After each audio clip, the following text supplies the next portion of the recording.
Hello, everybody, and happy anniversary, Transplay Nerds! Welcome, one and all, to our very special Hounds reunion one-shot.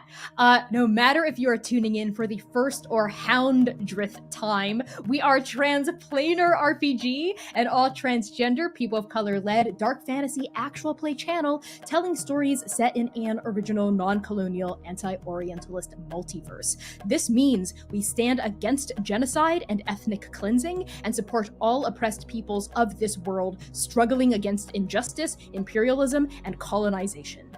We must use our voices to build solidarity and fight for the worlds that we wish to see. So to that end, free Sudan, free DRC, free Palestine, abolish ICE, and free all oppressed peoples of this world.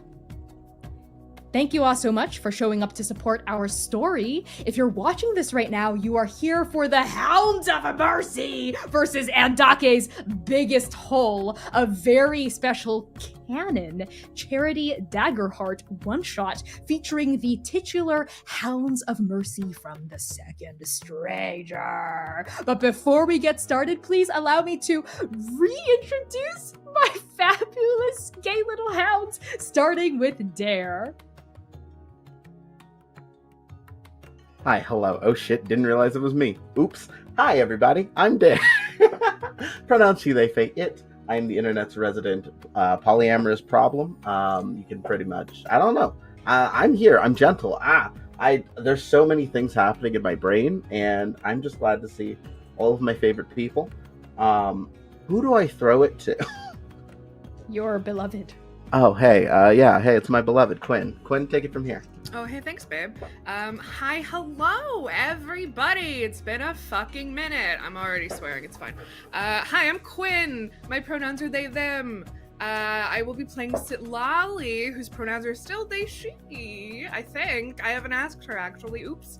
Yeah, they are. Sure. I'm floundering. You're beefing it. Hamna. This is just a classic Hounds intro, in my opinion, if we remember how those used to go. Hello, everyone. My name is Humna. I use any and all pronouns. And today I will be playing Jaron Kader, who uses they, he pronouns. It's been so long. Our keeper of Skad and Nectus, our inventor of entropomancy. Yeah. And with that, I will pass it up top to C. Well, first researcher of entropomancy. Did Jaron make the shadows? We didn't. We harnessed. Did Isaac Newton invent gravity?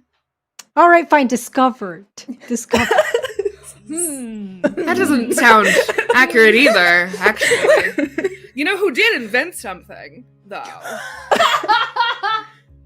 Have you been able to do it again? Spoilers, Hamna. Anyway, hi. Like this already. C, my name is C.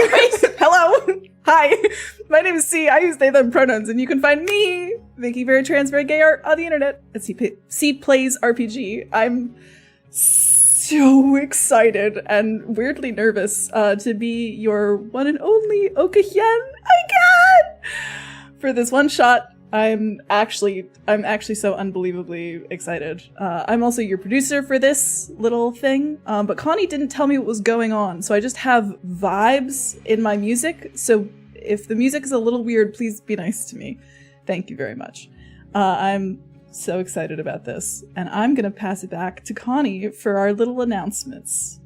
Yes. Okay, so tonight we have the absolute pleasure and honor of raising funds for Dee Dee's House, which is the current project of the Trans Women of Color Collective. Named in honor of Dee Dee Pearson, Dee Dee's House will provide short-term housing, peer support, and community care for trans and gender non-conforming people of color in Kansas City. We are looking to hit $500 total donated this week, so use !donate in the Twitch chat to help us smash that goal and support our community. That link is also pinned in the YouTube chat if you ever need to take a look at that on the YouTube side. We do, of course, have some really fun incentives for people who are donating as well. Dare, would you like to take us through them? Once I unmute, I absolutely would love to. When you give $10, you can give 1 hope, which we really need. Please give us some hope, to any player, or 1 fear to Connie. Once again, hope to us, preferably. For $20, we'll get a Hound's Kiss. For $40, we'll get some Hound's Mess, also probably for free, but $40 for the most mess. For $60, one of Mercy's evil exes will appear in some way, shape, or form, no matter how implausible. Hopefully it is the best Mercy X. We all know who it is. No fighting in the comments. It's always Wu Ming. And for $100 donations, Connie will unleash horrors beyond mortal comprehension.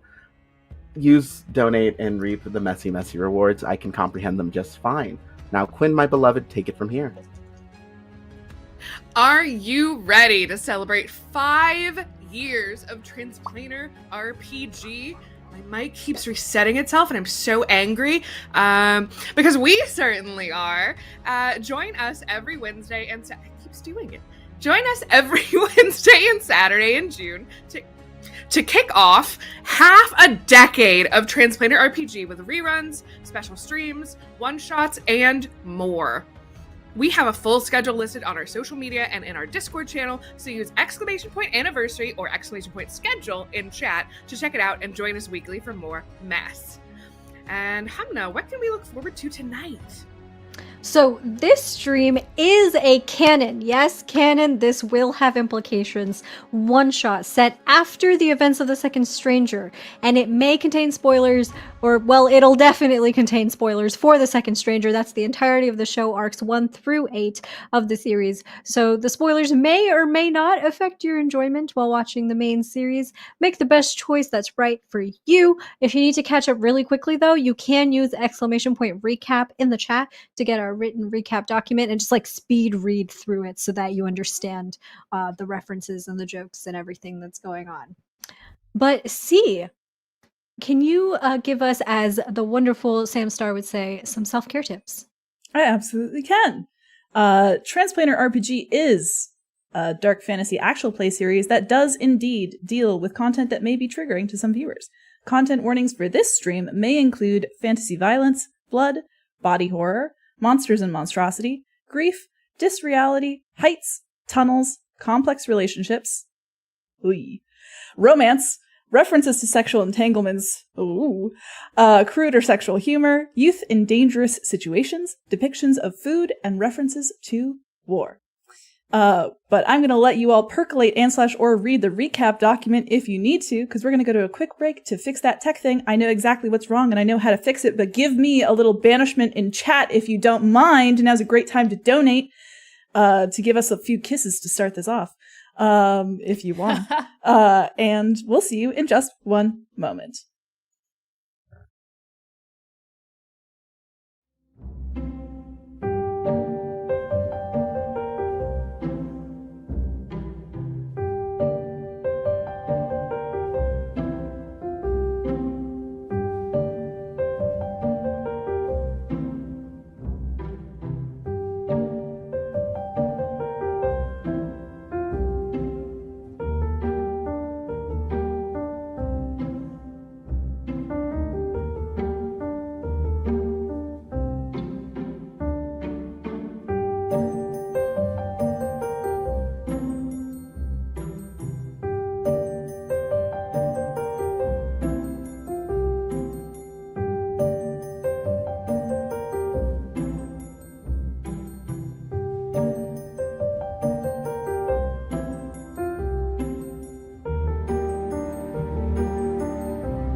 Hello, everyone. Thank you so much for waiting. We have banished the tech demons, and we are back and ready to hit the ground running. So as a reminder, this stream is a canon one-shot set after the events of The Second Stranger and will contain spoilers for arcs 1 through 8 of the entire series. These spoilers may or may not affect your enjoyment while watching the main series, especially if you haven't seen it before, so make the best choice for you. If you need to catch up quick, like right now, you can use !recap in the Twitch chat to get to our written recap document, or bit.ly/trans recap, because I know that off the top of my dome, capital T, capital R.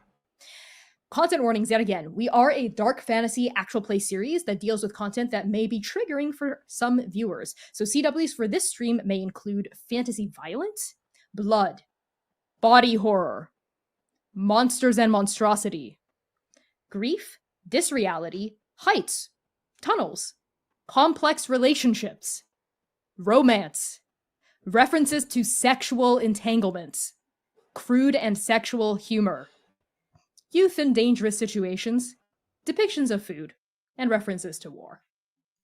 With that out of the way, let's get started.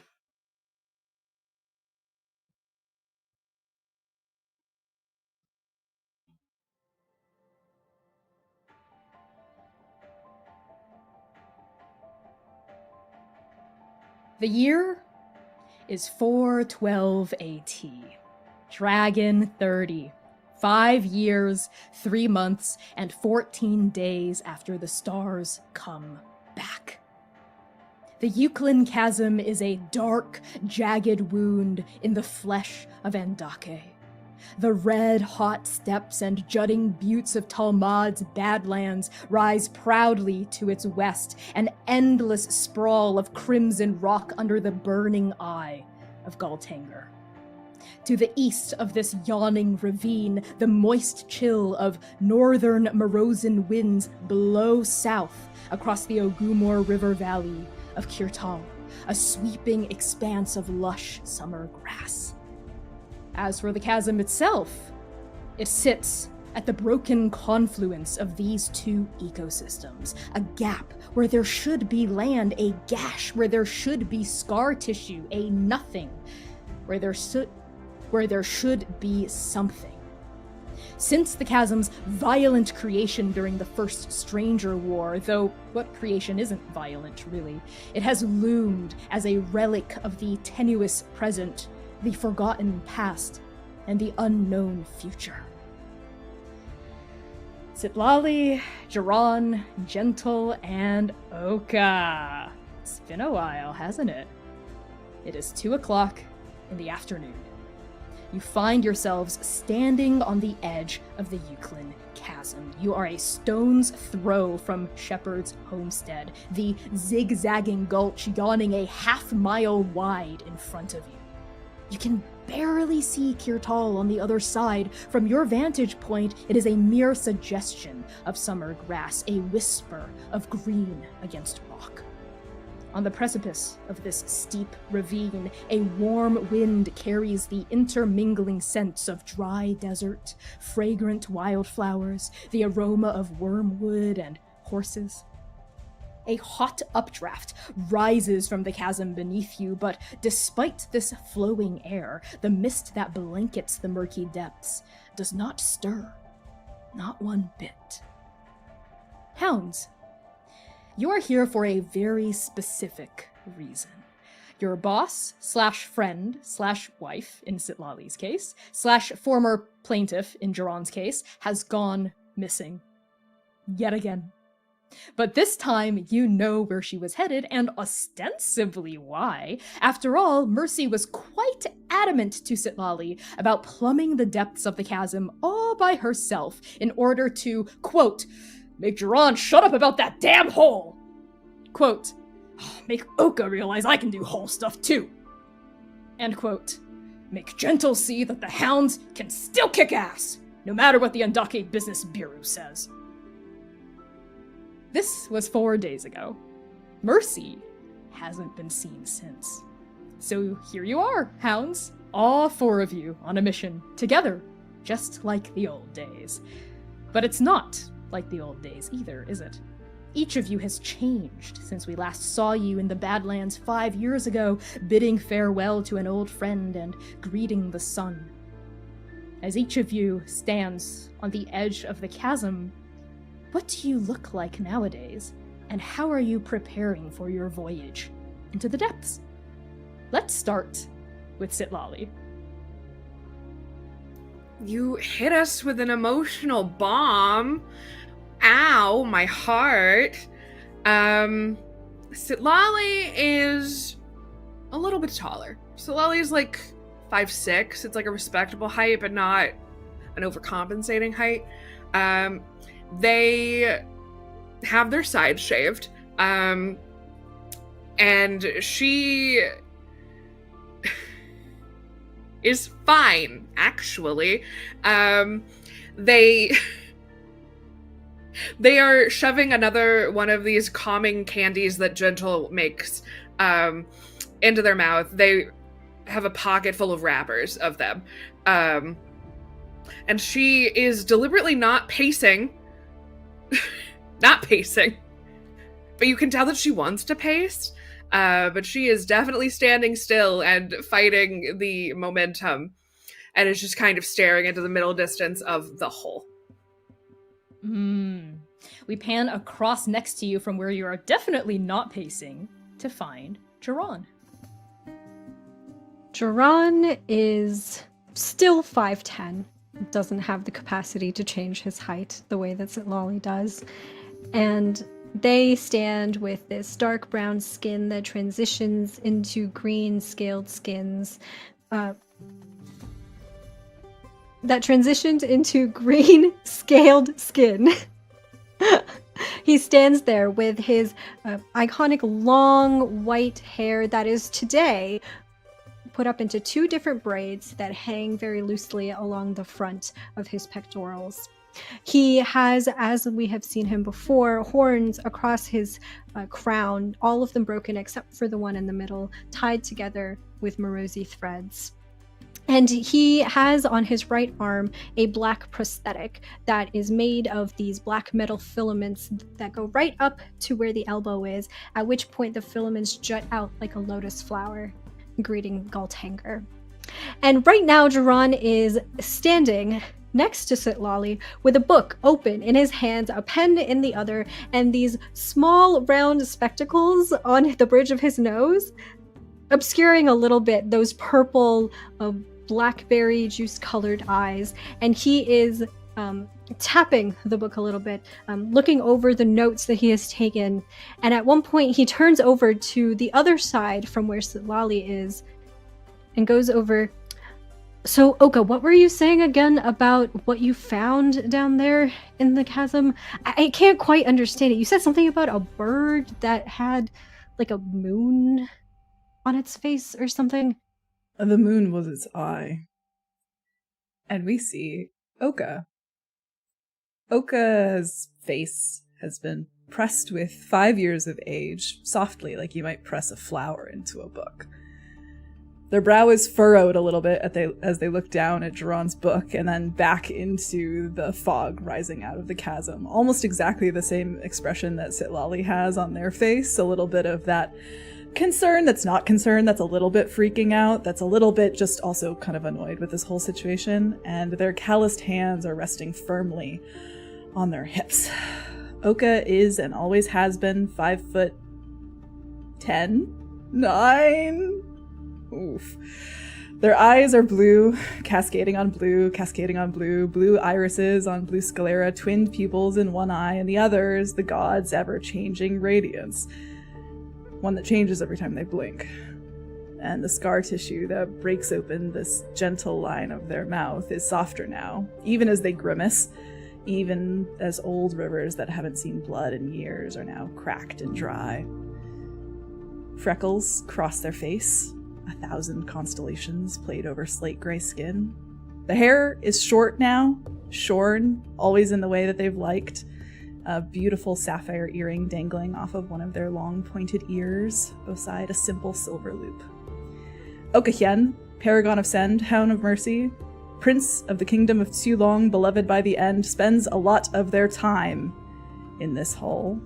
when they are not teaching sword forms at Abiku's school, or visiting Kane and Rosso as they plan the championship challenge, or pulling Jaron away from his lectures, or delivering theoretical ritual craft to Silali, or checking up on Gentle and their wolves in Dabathati, or planting flowers in Vasanti's garden, or listening to Vasca sing, or making up for lost time with Halo, or eating soup with their family and their mother and their sisters, or sleeping in Shepherd's lap while they read on the front stoop of the farmstead, they find themselves pulled downward, often, towards some interminable grief and revelation that they don't understand yet.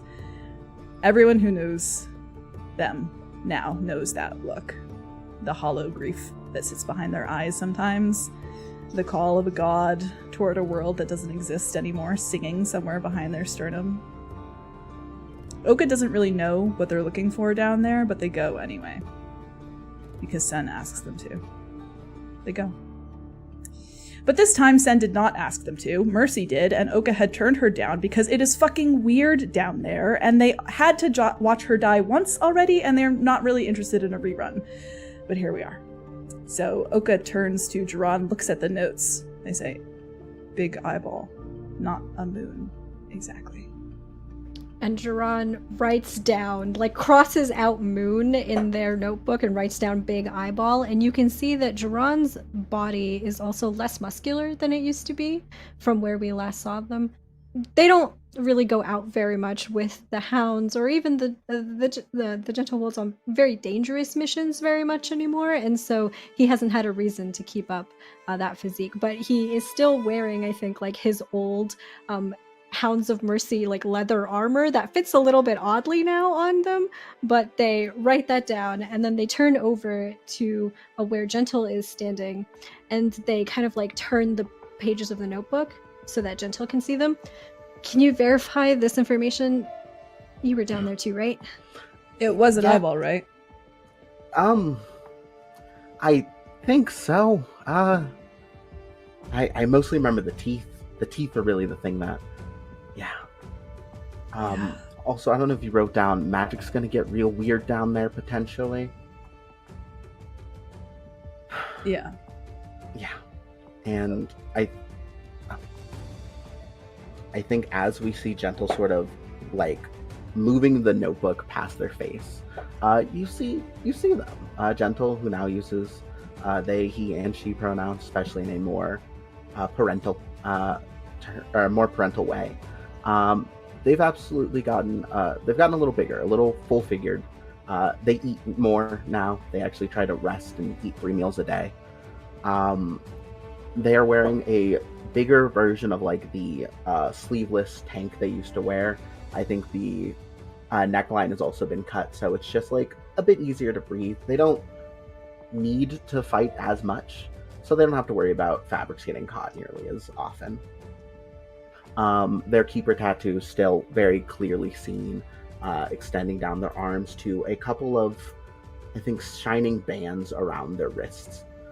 2 for their spouses and 1 gold one, clearly assigned for Sybil. Don't ask what's going on there. They don't know. Their hair shorter than we've last seen it, actually. They cut it all off recently for like a thing in Dabathati, a charity drive. And it's growing back. It's a shorter ponytail, mostly enough to be a bun, faded on the sides, still a little bit running down the front of their face. They're standing near everyone. There's like a weird slight gap between them and Oka, but like it's fine. They're at the ends. They were sort of going over everything. Trying to compare what they remember happened down there, because it was a lot. Yeah, this is gonna be not great. Forgot one thing. Gentle is not wearing their giant red cape, not this time. They actually have a smaller version of it, a sort of sash at the hip. You see the wolf mask right there as well. Quilts still lining the inside from some of the other people they've helped around the world as part of the Gentle Wolves, a subsidiary of Hounds of Mercy LLC. Yeah, I don't... why is Mercy doing this again, besides the normal Mercy reasons? Because she never listens to anyone. Except Sitlolly sometimes. Solly is very persuasive. Hounds, there is a 5th member of your party today. You have a summer intern. As part of their transition into adolescence, per court custom, Spider Starwing is helping the Andaken community one beleaguered cause at a time. They are no longer a careful and astute 10-year-old, but a careful and astute 15-year-old. Their light green skin is dotted with darker green freckles, and their short red hair is trimmed neatly along long tapered ears. Small tusks protrude from their lower lip, capped with golden bands.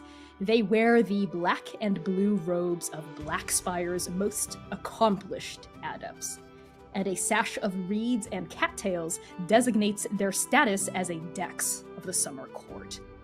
The most notable part of their dress is the intricate gauntlet on their right hand.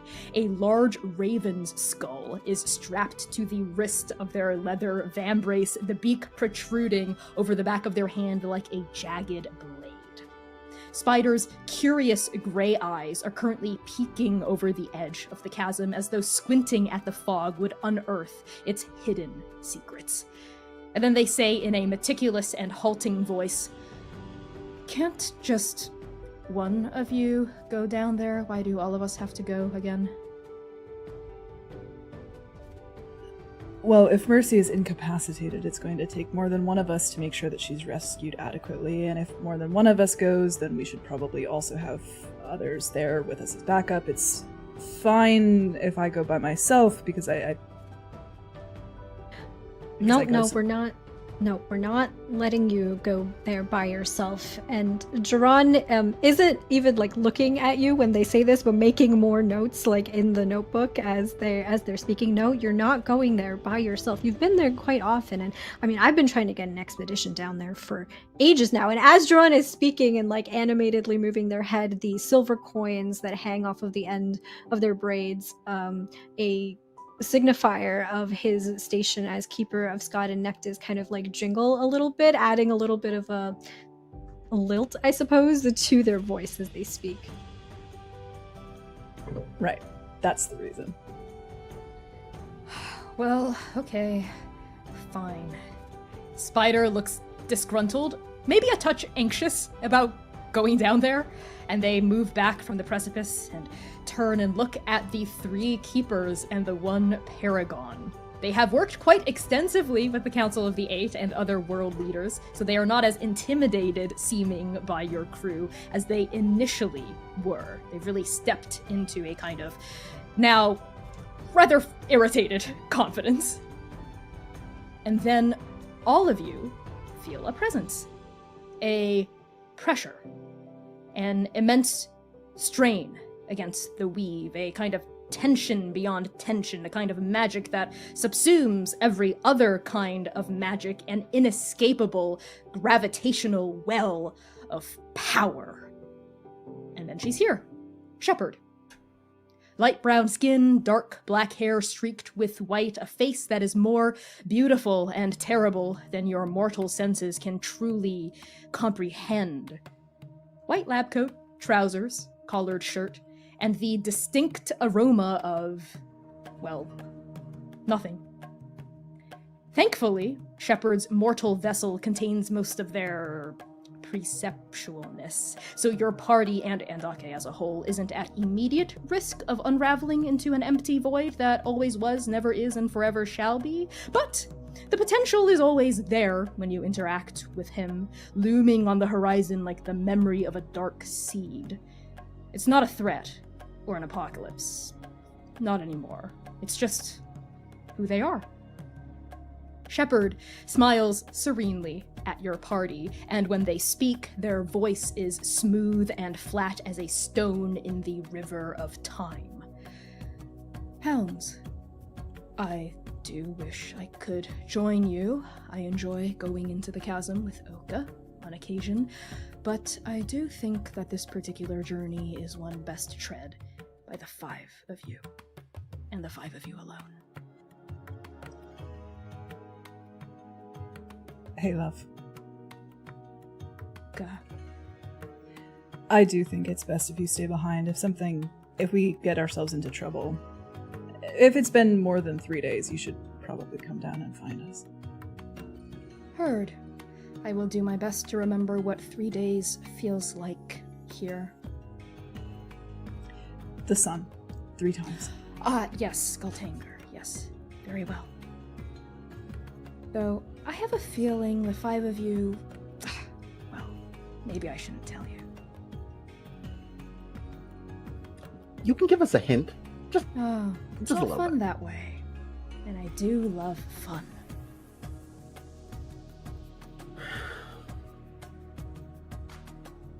Spider regards Shepard with a lot of hesitation. Like many people on Andake, they have lost people during the Cataclysm.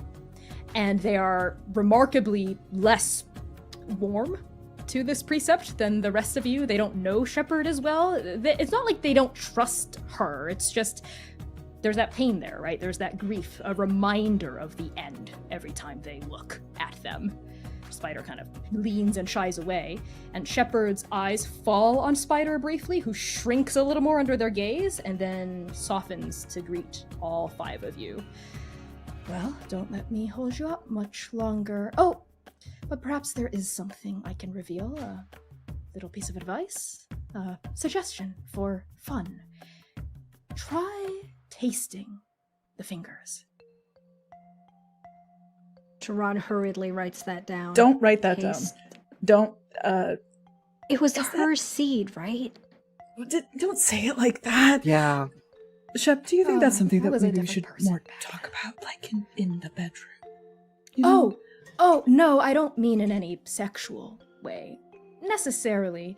Just, I think you'd be pleasantly surprised. You'll understand what I mean, hopefully. Well, anyway, good luck. See you all soon. I love you. That one's addressed to Oka, and they lean in for a kiss. I love you too. And Oka kisses the end. And with that, Shepard's gone.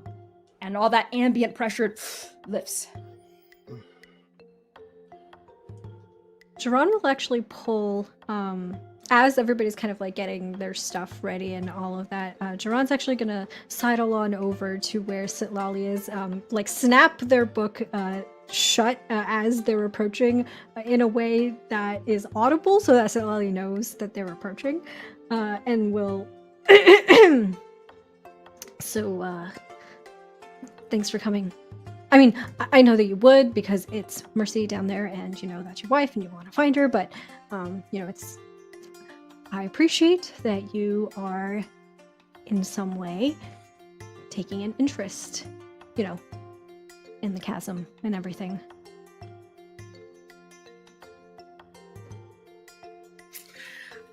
I think Sitlali has taken a seat. Their cane has been upgraded, and it has like a seat that can kind of fold up and down from it. So she is sitting, and one knee is just kind of bouncing ambiently. And she doesn't look at you, Jerron. And you see them kind of close their eyes and take a deep centering breath. And she goes, I feel like you are centering yourself a little bit in this issue, Jerron. Which is okay because we're all learning here, right? I feel like maybe bringing your no, you know what? It's fine. Actually, it's fine. No, I'm glad you're here. Actually, No, the I statements are coming out. I understand what you are trying to say, and I'm sorry for Mercy's in danger, and you know, we're gonna find her. It's gonna be okay. I'm sure that she's just, you know, fighting a monster or something down there. It's Mercy, but it'll be okay. I mean, that's her job, and I just thought it would be nice, you know, while we're down there, you know, kill two birds with one stone kind of thing, you know? Thank you for validating my concern. I have a question. Can I just kind of check the thread on this one? I just need to know. Yeah, absolutely. I don't even think you necessarily have to roll for anything. I think you're able to reach out through the weave, your connection to your own keeperhood, and tug on that relationship binding Jiran and Sitlali. Jiran, what does Gentle get from your end? At a glance.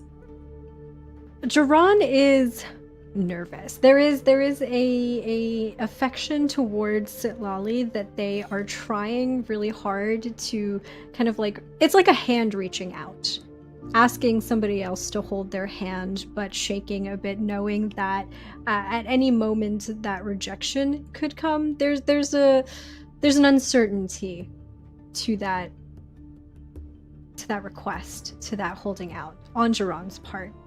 But they're trying. They're trying really hard.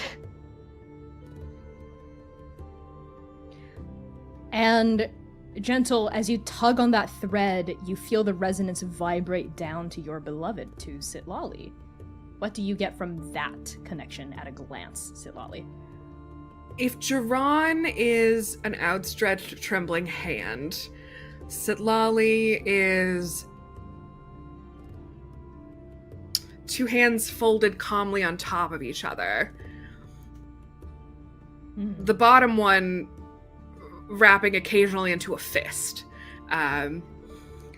There is frustration, and there is knee-jerk frustration, and there is a desire to sort of temper that as well. There is conflict, but not in a bad way. Gentle, that's what you can glean easily from the surface, and without Jiran or Sitlali sensing this from you, would you like to push deeper? I don't think Gentle will. I do just think Gentle sort of kind of looks at both of them and sort of gives them both like a little kiss on the cheek as we sort of move through this, as they also go check on Spider. Yes.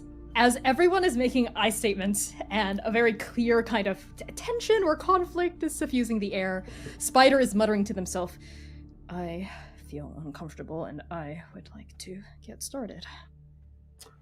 Hey. Gentle. Hello. How are you doing?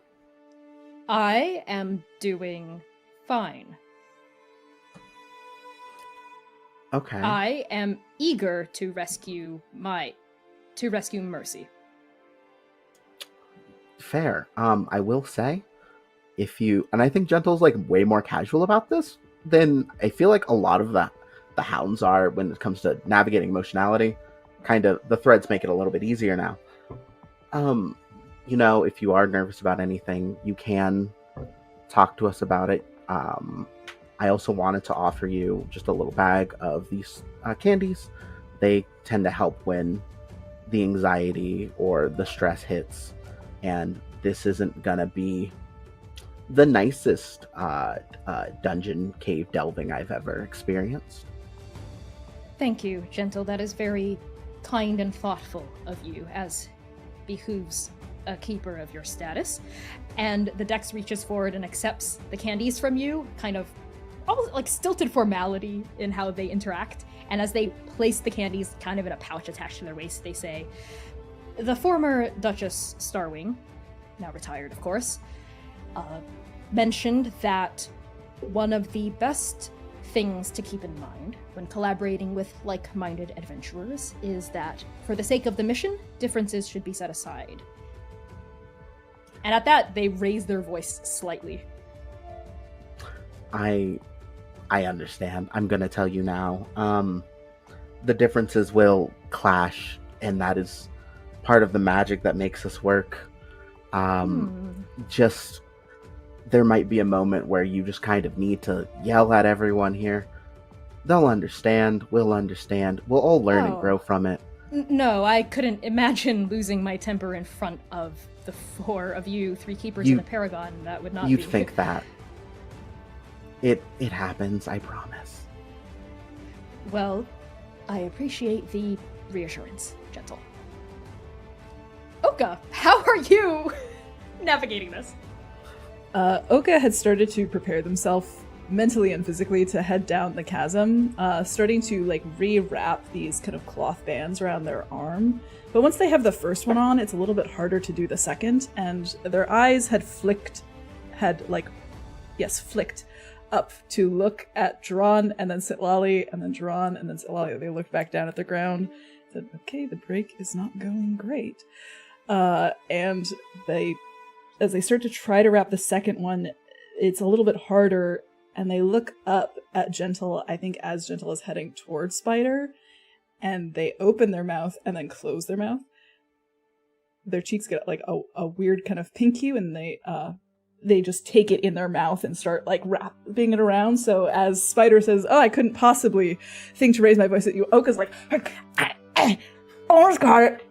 Yeah, okay. Ready? Yes, Prince Hien. You don't have to call me that. We've been over this a few times. It's like the middle of the summer so far. Your internship is almost over. You really don't have to call me that. Oka is fine. Of course, Oka.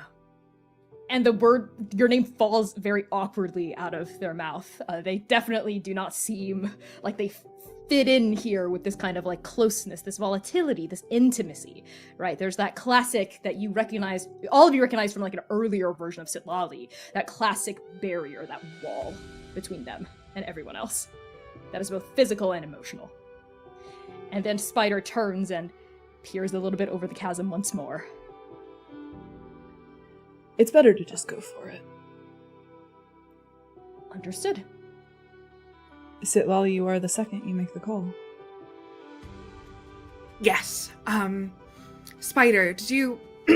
and they don't quite look at Spider when addressing them.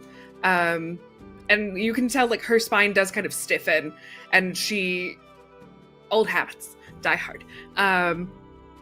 Did you receive the packing recommendations that I left for you? I know it's not an itinerary, but there are some suggestions. I don't know if you were able to acquire anything. I might have some last minute if you require anything. Oh, that is very thoughtful of you, Mix Goldheart. And yes, I was able to receive your packing recommendations. I have all of the items you've recommended and a couple more that I chose at my leisure right here.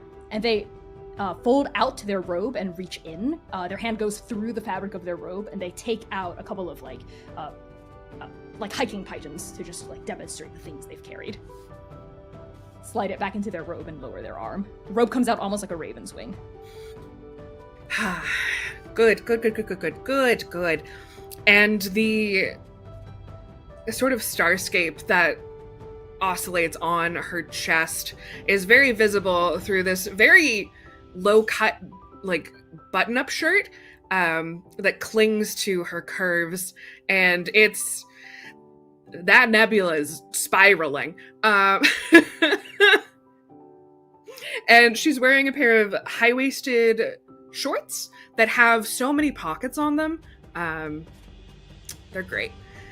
And Sitlali kind of, with a last bracing, stands up, refolds her cane, kind of looks to Oka and like makes eye contact. Right. Yes. Let's... Hounds, we have a mercy to save. Again. For what will not be the last time. Probably. But we are together, for better or for worse, and that's good. And I feel very confident that we will be successful. So let's Let's go. Let's go. Hounds, as you descend into the chasm, the bright, cold light of the... warm light. As you descend into the chasm, the bright, warm light of summer quickly starts to fade. By your fourth or fifth switchback into the vast, rocky valley of the Euclid, it's like evening has already taken hold. Galtinger's warmth struggles to reach you here, and the mist swaddling the lower strata beneath you is rapidly creeping closer and closer. Soon, you won't be able to see more than 15 or 20 feet in front of you, and the path down just keeps going. Sorry, Bubba is here. Bubba, do you want to join the hounds? Ugh, look at him. Our new intern. Like, this is our I new wouldn't member. This is recommend it, buddy. Spider. It's a lot. Cat, they, them. Oh It my is cat, they, god, them what all a over again. baby. He's really just letting me hold him. That's Will you my be son. Quiet? Will you go to your papas? Okay. There you go. Eventually, you find yourselves on the precipice of a cloudy abyss. And as you stand on this rocky ledge, a quarter-mile of cliff behind and above you, and an unending sea of mist beneath you, you know that there is nothing left to do but continue. You can barely see the next landing 10 feet beneath you, but you'll have to go level by level on foot, as each layer of jagged rock rises out of the murk to reveal itself to you. And as you descend together, a change starts to come over you. At first, it's barely noticeable, a vague pressure on the edges of your periphery. But then, Oka, gentle, a familiar sensation to the two of you, starts to wash over you. The mist of the chasm is mutative. It transforms that which breathes it in, that which is touched by it, and the transformation is always different. You know this very intimately, Oka. You, in particular, have experienced this from when you and Shepard would travel to the bottom to remember and potentially rejuvenate what little is left of Tungal. Every time you plumb the chasm, it's different. The layers change, they mutate, they shift. You have never seen the same thing twice. In all your journeys down, you have explored strange and wondrous places. A field of black grass with blooming flowers, no, stars.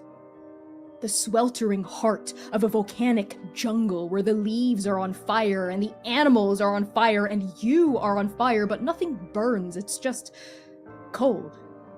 You've seen entire oceans, lakes, streams, waterfalls flowing upside down while you walked against rapids spraying upwards. There is an ambient magic to the entire chasm, a kind of power that does not feel like the Weave, nor any of the H, nor Shepard's power, even. You'll have to peer a little deeper into the timber of this place if you want to find out more, but you never know how something volatile might react to being observed. Regardless, the mist. As you descend deeper and deeper into the Euclid, all of you feel your own magic, your power, your abilities, your very souls themselves becoming muted. It's like a hand has slid over that bright, lucent thing within each of you, your paragon hood, your keeper hood, and dampened it. Like you are a sound wave in the presence of a powerful vacuum. It's not painful, so much as ambiently uncomfortable and certainly limiting. Your magic also feels a little different than usual, not necessarily in a bad way. It's the same song, the key has just shifted by one. Either way, while the four of you are down here, you're all the way back down to level 5 in Daggerheart, which is essentially half your usual power level. As you traverse deeper and deeper into Andake'S biggest hole, you notice that the rocky path you're on, which hugs the side of the Euclid, starts to extend forward, forming rock bridges, essentially. And beneath you, you can see more of these bridges crisscrossing down, down, down. Some of them are dozens of feet apart, others are only 5 or 10 feet apart. You can very easily navigate from bridge to bridge, like jumping down with like brief gaps between them to go deeper into the Euclid's depths. You also notice something else. A noise. At first, you think it's just the wind, a kind of whistling, whooshing noise, but then it's almost melodic, musical. And there's a lot of it, like hollow wind chimes whispering together or woodwinds being thoughtlessly blown. And as the music or noise gets louder as you descend, you also start noticing a change in the landscape around you. Vague shapes start to loom in the mist, and as you keep going, the shapes grow more distinct. Jutting out of the rocks around you are tall, oblong formations, roughly the same color of the rock, a kind of pallid gray / dull brown, except these formations are perfectly smooth and rounded at the top, but ranging from 4 to 6 feet in height and just static. Each of these formations does have something else. Every single one of them has a single hole somewhere along its height. Some holes are large, some are small, some are shaped like a circle, others are more ovular or jagged around the edges, and each hole goes all the way through to the other side of the formation, forming a tunnel of sorts, and the walls of these tunnels are the same material as the rest of the formation. You can easily surmise that the musical whistling is a result of wind and air moving through the holes all around you. You can even feel a light breeze gusting past your hair and clothes. As you pass these formations, your physical body's creating sonic gaps in the whistling. How do you all take this in? At some point, as we're all heading down into the mist, Uka kind of pauses on one of these rock bridges. Okay. And this is where I stop being helpful. I don't know what happens after this. It changes every time. Once we start seeing things, like whatever that noise is, I don't know.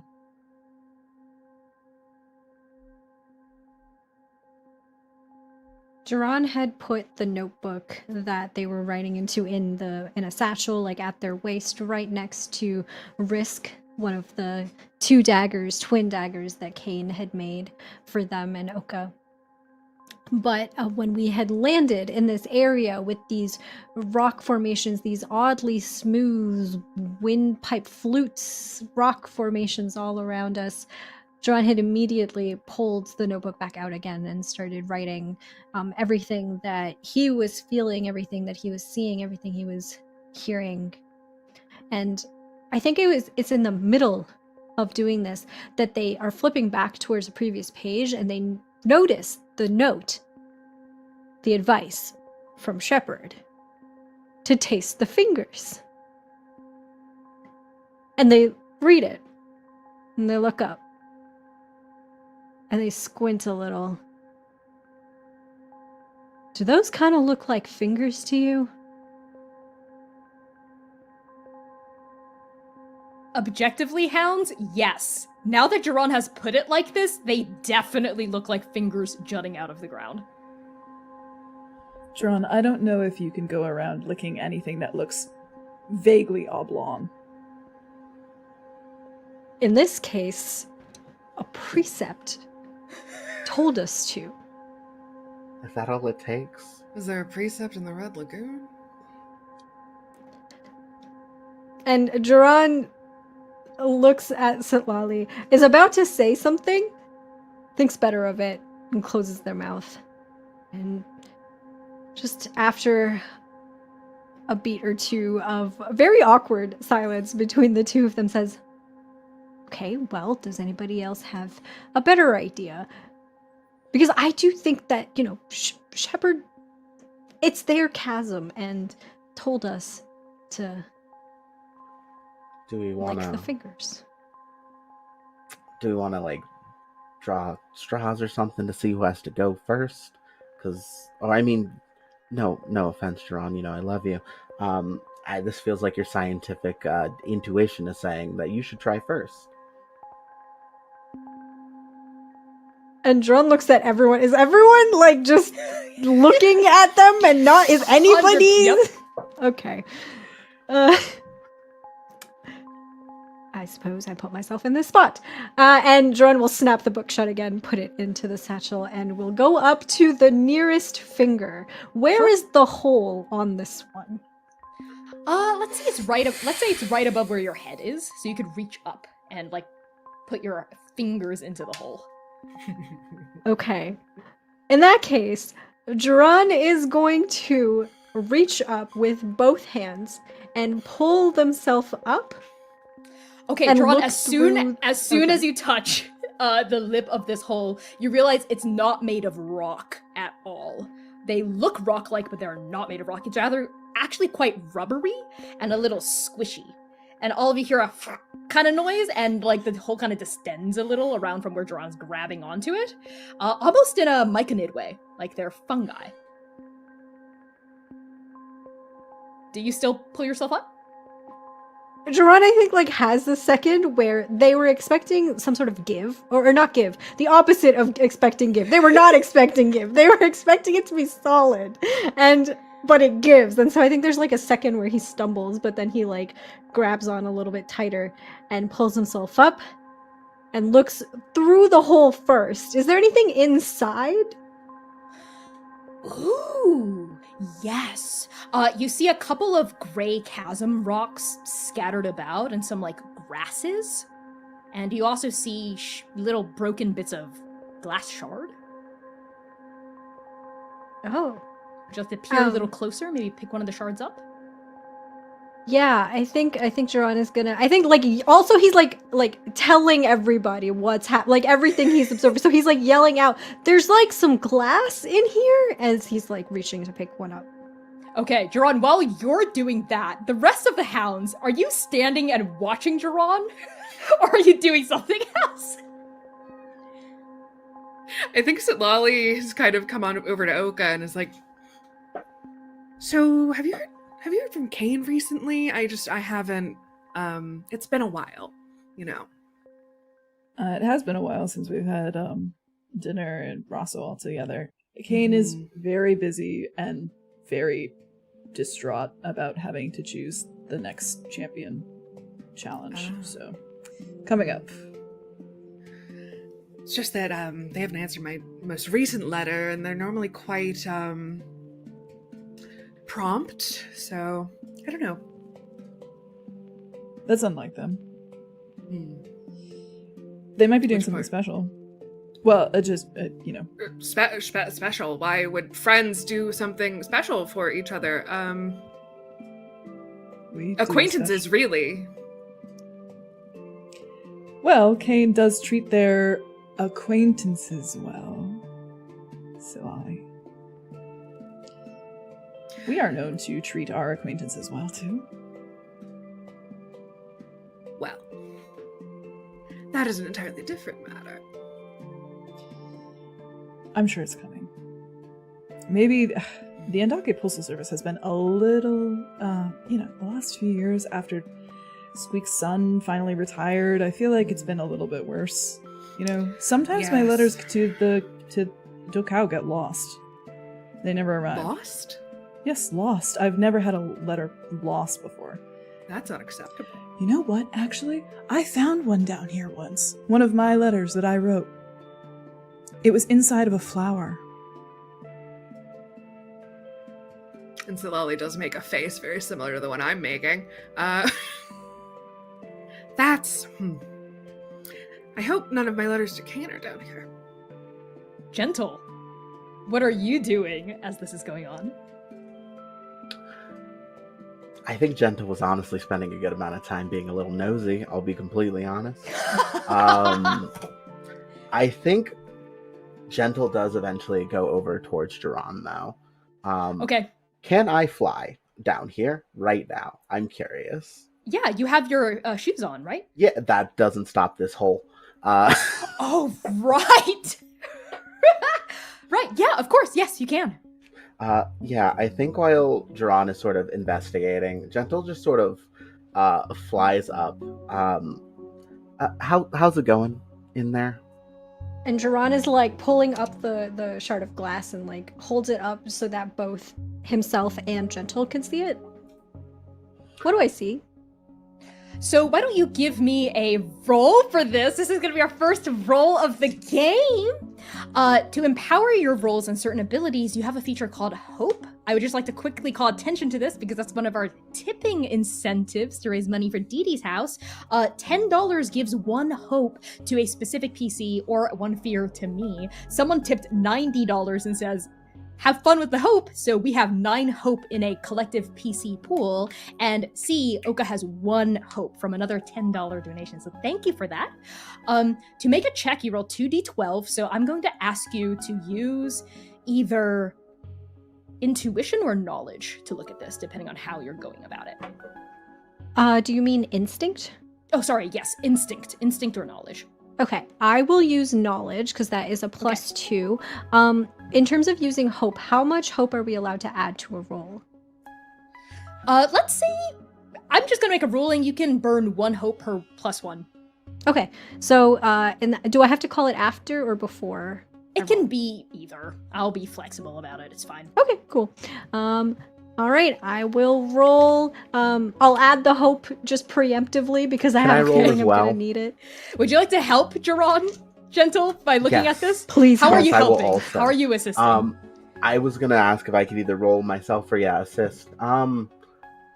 Is that the only piece in there? No, there's like several like what look like shattered glass shards. They're quite thin. Okay, I think Gentle might grab a second one and sort of do their own like little analysis. Okay, if he's you'd like trying to check it out. separately analyze, Yes. you can instinct or knowledge, up to you. I will do instinct to Excellent. see if I have, just different side of the coin. Go for it. Make your separate rolls. Duran, what did you get? I got a total of 16 with fear. With fear. Okay, so that gives me 1 fear in the pool. Excellent. You got a 16. What about you, Gentle? I did not do great. I got a 8 with hope. With hope, that's good. You get to bank that It's hope. an 8 though. It's an 8. You know what? Just this once, because 8 is a holy number, and it's okay. This is our first roll of the reunion. Nothing bad ever happens to Dare Hickman. That will bite me in the ass later tonight. Let's say the 8 is also a good result, and 16 is very respectable. Both of you kind of draw the same conclusion simultaneously on either side of this hole. These thin glass shards almost look like eggshells that have broken. If the eggs were translucent and kind of glass-like. Huh. And as you look into this hole, it almost resembles like the rocks were placed in a circle, and the loose scattering pieces of grass were also laid inside the circle almost intentionally. Looks like a nest. Let's put these down. We're gonna back away from that. Yeah, no. Well, I mean, we have to at least get all of the information that we came here for. As Duran puts down the eggshell and goes to lick the hole, the finger around the hole. Duran is... Okay. Yes. Duran, you lick the finger hole, and you immediately taste a very strong flavor. Like it's like a flavor punch. Almost like a spoonful of dashi. It's quite pleasant. And Duran pulls their head back and kind of like leans back so that everyone can hear. The fingers taste good. I think Gentle, almost pulling into like a huddle like whisper. I think you're sometimes a little too academic for your own good. I'm glad it worked out this time, but just a little bit more caution. And I know it's coming from me, but just an ounce more. Okay, I just, this time Shepard had our backs as Duran kind of like lets go of the hole and kind of drops to the ground. Do you think... Sorry, go ahead. Do you think, leading over to Oka, do you think there will be some other finger adjacent thing in the next layer for him to put in their mouth? Yep, always is. Always is. While this is happening, Spider has wordlessly kind of walked a couple of feet away from your group, and they have swung their legs over the edge, like opened up their arms and glided down, kind of with like the winged arms of their robe to the next like rock path, maybe 15 feet underneath you, and they are hunched over a smaller finger-like formation, observing it, and they call up to your party, "I found something!" Shall we? And Oka offers a hand out to Zitlali. And they will take it. And from Oka's back come kind of furling out in this... The noise is strange. It's soft, but there's like a crack and a snap of blood, too, as the wings 1, 2, 3, and 4 come furling out of their back. It doesn't tear their clothes anymore. Thanks for that. But something about them, too, kind of quiver in the air around the chasm, in the fog and in the mist, as though they're a butterfly unfurling their wings for the first time. They glow a little bit. And then they gently kind of float with you, I think, like hand in hand, and glide down towards Spider. That never stops being hot. I know. Oka smiles a little bit self-confident, puffs out their chest a little bit, like showing off a little for you as they like really like howl, like really gently like let us both down. When you know, touch down in a beautiful, graceful way. Gentle, you can also fly. Jiran? Jiran is huffing it like. I was running. gonna offer to pick up Jiran. Gentle does a bit more like field and yard work now. Gentle's gotten like slightly farm strong. In that case, Jiran, I think Jiran like starts running and then realizes like that Gentle is offering to help and will like pause and go, "Oh, yeah, that's probably faster." Yeah, not only am I faster than you, I am kind of stronger than you. And like kind of scoops up Jiran bridal style, that's okay. Yes, of course. And yeah, I think they begin to fly to the same spot as Oka and Zitlali. Lovely. You know, speaking of bridal style, I know we keep saying we want to eventually get married. You already are barely part of the wool, so I just think we could start planning it now. I think it'd be fine. Is this really the time to talk about this? I mean, we're on a mission, everything. I mean, this is, you're technically my boss, and it's kind of, I feel like it's kind of weird, you know. I understand. Once again, we will just gesture to Zitlali and Mercy. Also, you're at work a lot. When do we really have the time? I'm not saying Zitlali's 100% in the right, but and I think we try to like maybe hurry this along so no one really hears it. We're trying to have like hushed tone conversation in the middle of the air. Yeah, the four of you kind of like land with your separate conversations happening at the same time, and then you all feast your eyes on what Spider is now straightening up from. You all see on this smaller kind of finger fungus, there are gouge marks in the flesh of it. A weapon has been like cut into it and like gouged out some of the mushroom. And all of you can tell based on the shape and the depths of this gouge mark, it kind of looks like the side and tip of a long sword, a very powerful, large sword. Yep. Well, at least we know she's been down here. Well, Good thing we already it's- knew that. Spider points down, and you all follow their finger to see other gouge marks leading down, down, down. Like she had kind of carved her way through this area. And looking down, you see some blood spatter against some of the fungi and against some of the rock bridges.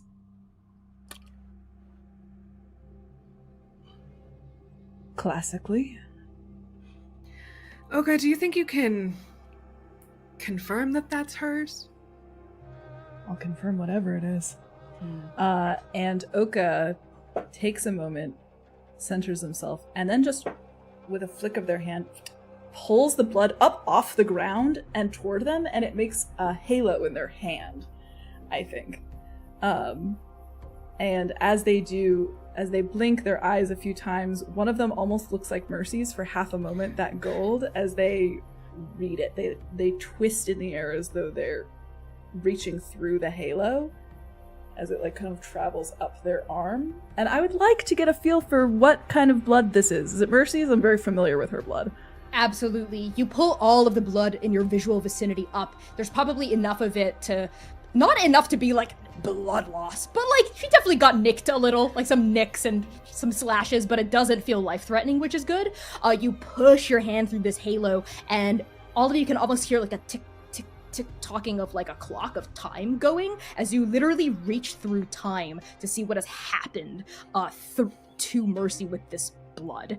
And you sense a sensation. It's like you are her blood. You're in her body. You can sense what caused it to spill, and you feel some like sharp, like nipping sensations along your arms and kind of like at your back, like she was being attacked and pecked from all sides as she was going down.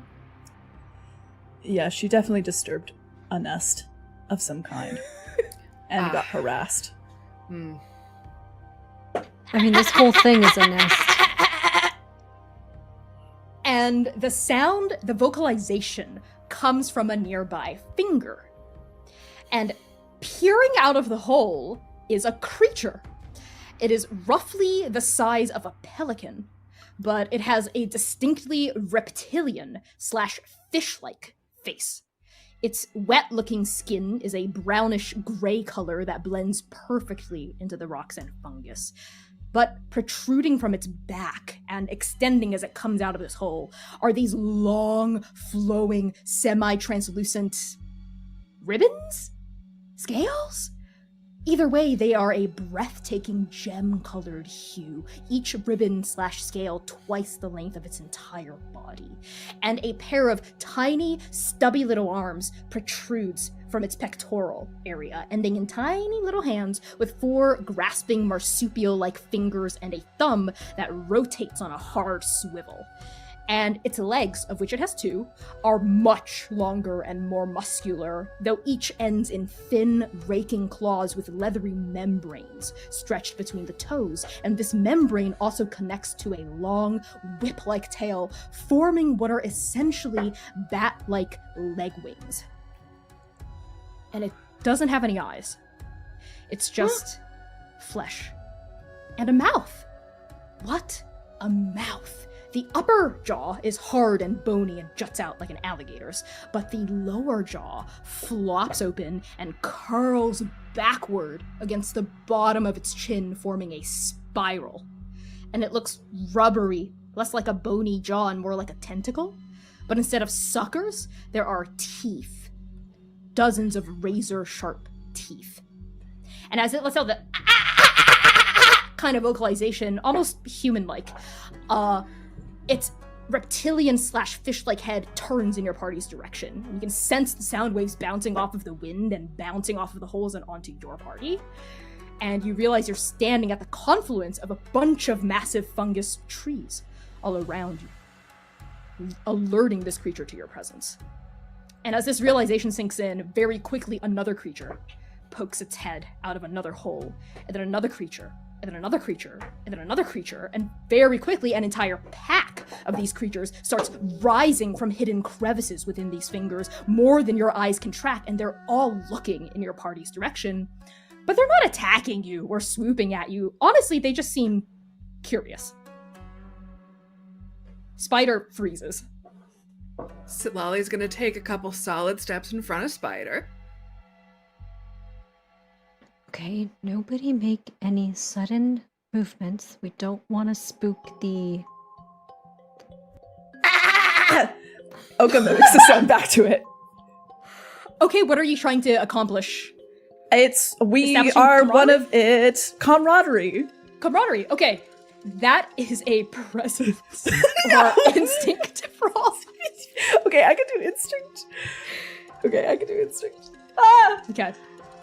Would anyone like to help join in? Hot damn.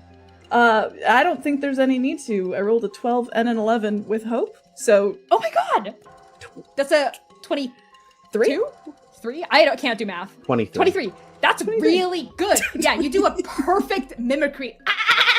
Like kind of back up at them, and you all hear Oka's voice reverberate through this canyon, through the Euclid, and there's a pause as all of these creatures' heads whip in Oka's direction, and then there's a kind of like a rustling as they like move their legs and like rustle their wings against their tail and lash a little, and you hear a bunch of them start to respond to you.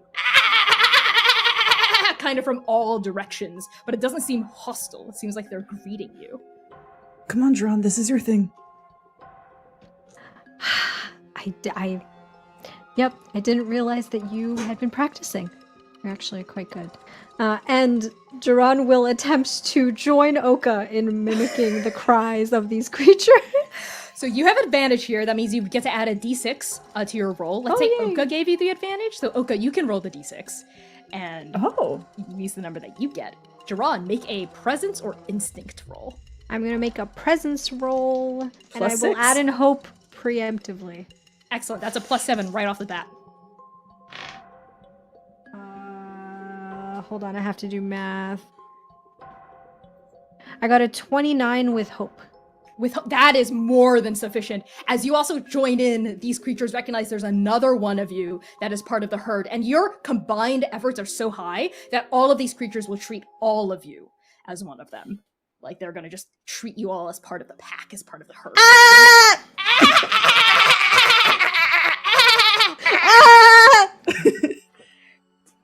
And there's a kind of fluttering noise as all of these creatures start to take off like a cloud, moving together in a murmuration. And they start going down, kind of like down through the chasm, almost like they're leading you somewhere. As this cloud swoops by all of you, you notice one of them slows down and circles overhead your herd, and slowly lowers itself down onto the ground. And you notice it's flying a little differently than the rest, and it pauses in front of your group, like scoping its head from side to side, vocalizing to sense where you are. And you notice that one of the back membranes has been slashed, broken, like kind of punctured through a longsword slash. I think as Oka and Duran are Oka lets out a little laugh as the murmuration goes up and smiles, I think. It cracks open their face a little bit. They look sideways at Duran. I told you it was beautiful down here. The council is they're going to have to greenlight the expedition Enough now. about the council, Duran. How do you feel about it? It's beyond anything I could possibly comprehend. I know, right? And Duran will reach out and hold Oka's hand. Oka takes your hand and squeezes a little bit. And as their hand kind of folds into yours, a silver thread wrapped around their ring finger brushes against one on your own. While this very cute and gay connection is happening, this creature with a broken leg wing kind of like lands in front of Gentle and Sitlali, almost as though it's looking for your help, scoping its head from side to side. Oh yeah, no. Gentle's immediately going to try to check it out. Sitlali, lovely. Do you mind helping me with potentially healing this thing? It looks like it might have mercy. It looks like Yes. mercy happened. It looks like mercy happened. Yeah. I don't know how any of my healing magic will go down here, but we can certainly give it a try. I appreciate it so much. Yeah. Is there anything I can roll to kind of get a better look at exactly how it fixes? Oh, like how to band it back together? Yes, like worst case scenario, if even the magic doesn't work, we can at least try to like.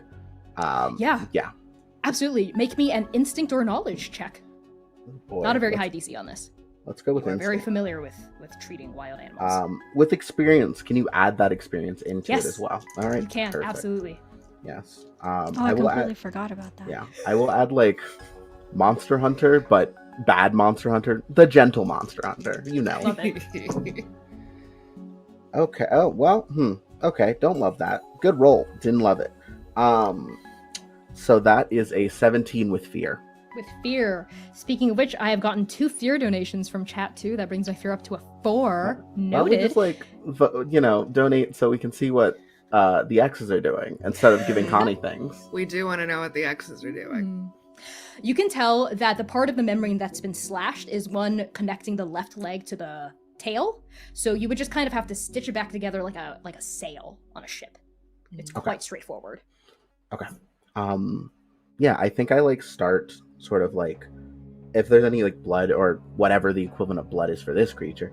I think Gentle has some stuff in their pack to help dress and clean it up. The Gentle Wolves do take first aid.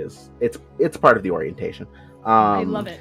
I think Sitlali will kind of reach out and experimentally tug on the weave and see what that connection is like right now. So the weave here feels faint. It's not gone, but you are a layer removed from it. You have to strain a little bit harder and your power feels diminished here, but you can still sense it. It's not completely gone from you. Mm-hmm. But Sen's down here. Yeah, a part of Sen is inside of Oka. Mm-hmm. So I think she's gonna tug on that and try to transform the thing back into functionality. I love it. Pre-mercy. Is it a specific move you're using, or are you generally just attempting to do this with your magic? Vibes, because Daggerheart doesn't have clerics. That's totally fine. Yeah. What is your spellcasting trait? Presence. Let's say you can roll that plus a d6 from Oka as you're drawing on the Sen inside of them. And Oka, you feel a tug at your soul as Sitlali draws on that connection. That's a 4, I think. Yeah, and then transformation is one of her boons. One of the boons from Sen, so that's +3. Plus do I add from Oka? Do I add them together? Yes, all of the stacks. Yes. What was it from Oka? 4. Okay. 20. That is really good. What does it look like as you transform this creature back to its original state? I think those spectral wings kind of ripple out of her back like water and just kind of beat once or twice. And Sitlali waves their hand kind of over this creature's mercy wound, and a little timey-wiminess occurs. Yeah, you see kind of the gash that caused the wing to get hurt work in reverse. So it came from the bottom up, and now it reverses. The up sutures down, and this creature flexes its back legs and lets out a grateful and then kind of takes off and joins the rest of the flock as they descend. And I think that takes a little bit more out of Sitlali than they were anticipating, and she kind of leans on you, Gentle. Oh, yeah. Gentle immediately helps support you as she sort of smiles at you. That was incredible. Yeah, it's not... How are you feeling down here? It's weird. Yeah, yes, honestly, could be weirder. I'm glad it's not. Also, I'm not asking this on behalf of Jiran, but maybe we should lighten up on Jiran just a little bit. Just a bit. I know. I hear what you are saying. Oh, not for me. And I'm trying. I've been working very hard in therapy. I know. I'm very proud of you. And part of the things we were working on in therapy was that Mercy wouldn't do this anymore, but here we are. That's fine. Coping skills exist for a reason. And healing is not linear. That's fine. It's fine. And they pop another one of those candies. It's okay if it's not. And also you can squeeze my hand if you need to. She squeezes. Gentle squeezes 3 times for I love you. Did Jiran really take a bite out of that thing? No, just licked it. The finger thing, or that's not better. That's I not know. better. I know. Did he turn a weird color or something? No, he said it tasted good. That was, yeah. I promise. Well, will you keep an eye on them? Because I can't keep an eye on them all the time. That's another thing that we are working on therapy. But can you just tell me if it gets weird? I will. I just wanted you to, make sure you're taking care of yourself, because when Mercy is involved, you have a tendency to get a little more headstrong than usual. What do you mean? No, I don't. How about when this is all said and done, after your time with Mercy, we go back to hang out, you, me, and Sybil. It'll be nice. I haven't seen my fiance in a hot second. Sybil has been over the moon about it. They talk about it a lot. Good. Yeah, of course. While I have you here, Oh no. do you think Spider hates me? Hounds? Spider's voice comes up from a lower rock bridge. They've, continued to go. As all of this has been happening, they've continued to, continue down, down, down. They're calling up now, their voice resonating up, bouncing off of the fungi and the rock walls. I think I found the bottom!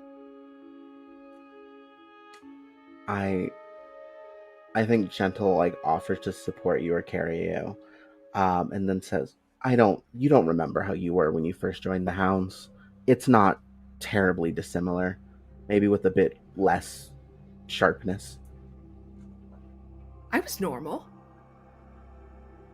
Wasn't I? Hey, remember the mask conversations we used to have? That wasn't because either of us were normal. I love you, though. And Gentle, I think, gives you a little kiss on the forehead. Love you, too. They kind of grumble. Oka and Jiran. Go ahead. Can our tittering, or whatever we want to call the noises that we are making, can that have got us a friend? You want one of these to join you? Yeah. One of these creatures? You know what? You rolled so high that sure. Oh, yeah, absolutely. How do you try to make this connection with one of them in particular? And do you tell Oka what you're doing? Yeah, I think Jiran turns to Oka, hand in hand, their fingers running over the threaded rings on their fingers. Okay. You know how you said that this place was beautiful, but also unknowable? Mm-hmm. And Jiran gestures to the creatures swirling and flying all around them.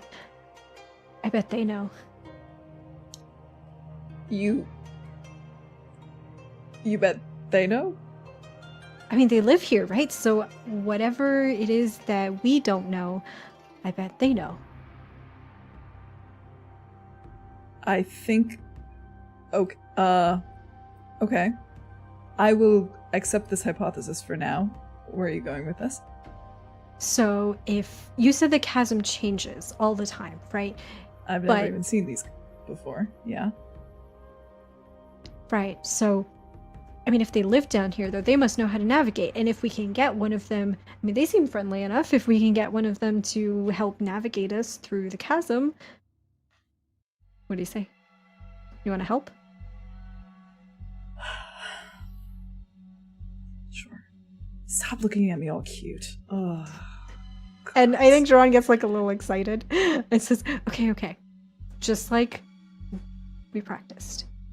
Open and inviting. Oh. And then we both make open and inviting sounds to try and get one of them to join us. You know, why don't both of you just roll your hope die, your D12, that is the hope die, and tell me the results you get. 11. An 11, whoa. A 2? Okay, so I'm gonna let the two of you choose between which one you would like. Is the higher better? You don't know. Oh no, now I don't know. Well, I like the idea that you're leading it. Are you sure? I think it's funny either way. No, okay, yeah, okay. 2. Okay, A 2. Okay, the two of you, give me your vocalizations. I want to hear it.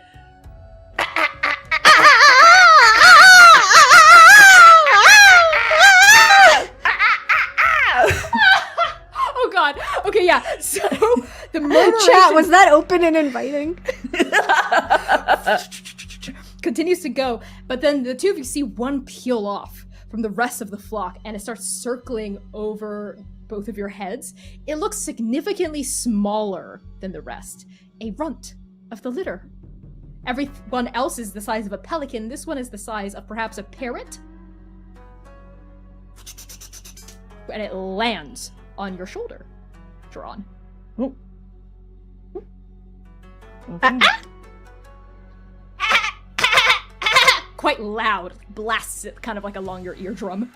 And the kind of circular saw-like mouth droops open a little, almost like it's resting its lower jaw / tongue against the top of your pectoral. And I think like the tongue like goes over Jaron's hair, and like whatever saliva it has kind of like is like dripping onto it. And Jaron's like, okay. I think we have a new guide. And Jaron will turn to Gentle and Sitlali and say, we're not gonna get lost anymore, folks. Gentle is like covering their mouth with the energy of someone who would like let out a cry of like just sheer joy at like seeing this little run to the litter like with us. It's very nostalgic. I think just Gentle takes a second. It's like, okay. I take it all back. Everything bad I've ever said about this place. It's amazing, actually. I love it. Should we bring it back with us? No. I know, but You are not bringing that thing to Root. But yeah, come on. I think I get like spouse privileges to like turn one weird thing to let it talk. It lives down here. It lives down here. I know. It Hounds, I really think you should come see this. Right. Spider, We you've really got to shouldn't let stop the running intern- off. Yeah, we really shouldn't let the intern run ahead of us, especially down here. We're gonna. Well, lose Mercy them. wanted to put them on a leash, but I said that was gauche, and They're Yeah, 15. I think the leash was a bad idea. I agree, but now I'm starting to regret it. Yeah. And we And follow. it's yeah, you follow. Yeah. You go from rock ridge to rock ridge, floating and flying and gliding your way down. Your little sawmouth companion also takes flight and joins you. And eventually the four of you, sure enough, reach a bottom. Oka, you know that this is not the bottom of the Euclid Chasm. There are very many layers. But you do land eventually on some grass. Actually quite lush gray grass growing up to about shin height all around you. Some are tall enough to reach almost your mid-waist. This looks very similar to the grass that is part of these creatures' nests inside of the hole. And you see spiders also at the bottom of this chasm looking around, and they point behind them, and you all notice a massive tunnel entrance. And kind of along the lip of this tunnel, a bloody handprint that is distinctly Mercy-shaped. Why is she always bleeding so much when I'm not around? It's like, what am I, a plug? I can't believe you said that! Woo, buddy. And on that, we're gonna go to break. We'll be back in just about 10 minutes. Keep giving if you can. I have some fear moves, and I'm banking it, baby. See you in 10. Bisho. I'm sorry.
Hello, everybody. Welcome back from break. We're going to get right into it. Some housekeeping at the top. I see you've been busy during break, so we have some fun new incentives that have been unlocked. Thank you all so much for donating so much to Dee Dee's house. We now have 1 order of a Hound's Kiss, 1 order of a Hound's Mess, and I have 11 fear now. Jerron also got a hope, which is great. I feel very good about this. I believe we are way over our goal. We're at 700. We're at 700. Can we hit 1K? Oh my god. Because $100, I know that's ambitious, but $100 is horrors. It is Connie Unleashes horrors beyond comprehension. So if you want I'm kind of curious about the horrors. If anybody wants to quickly, I'm just curious about the X's. And the Once X's again, too. I have the X's option is right there. Lolly would like to update the list. Just keeping tabs. Very well. So with that out of the way, make sure to use !donate in the Twitch chat, or click that donation link in the YouTube chat to give. All funds go to Dee Dee's house. And now let's talk about content warnings quickly before we hop back into the session. So a reminder of content warnings for this stream. They include fantasy violence, blood, body horror, monsters and monstrosity, grief, disreality, heights, tunnels, complex relationships, romance, references to sexual entanglements, crude and sexual humor, youth in dangerous situations, depictions of food, and references to war. And now that that's out of the way, let's get right back into the session.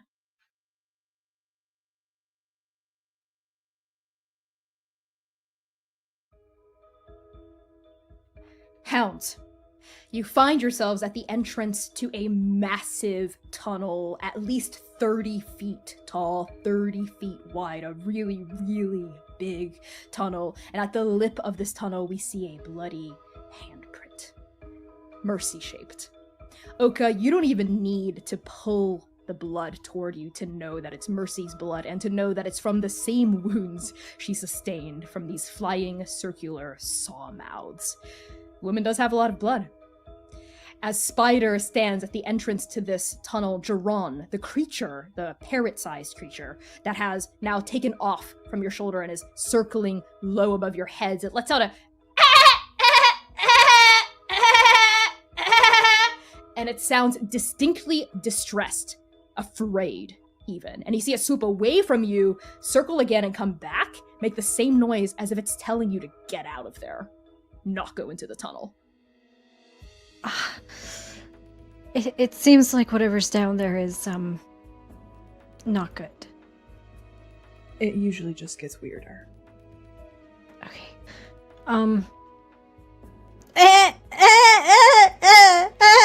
Jerron is trying to communicate that the parrot-sized creature doesn't have to come with us if it is too afraid. Because we do have to go in there for mercy, so... Are you also trying to convey that there are, like, no hard feelings and you really appreciate Yeah. It's just like, we really appreciate your knowledge and your wisdom and for sharing it with us, you know? I need you to actually make a presence check. Oh my god. To see if you've offended this creature and makes it feel abandoned. No! Okay. Okay. Hold on. I don't suppose any of my experience is relevant here. Okay, that's you have experiences in abandoning people?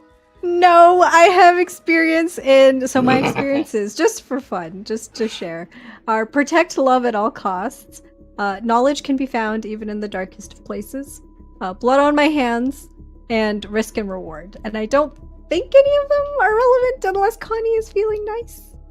I think the love one could apply if you're concerned for this creature and want it to be okay. Yeah, I do. No, genuinely, yes. Okay, so in that case, I can add a +2, and I will use a hope. Thank you to whoever gave me the hope. So that's +3, plus my presence, which is 2, so +5 overall. Excellent. We have also another tip for mess, so that's 2 orders of mess. 1 kiss. I got a 20 with hope. That is good. Yeah, you're able to get all these nuances. Like, it's kind of marvelous watching Jerron work in their element. They are a mimicry expert. And you see, like, Jerron kind of, like, contorting their vocal cords to match it. Give us a taste of what this is like, Humna. I'm not a voice actor. Please excuse me.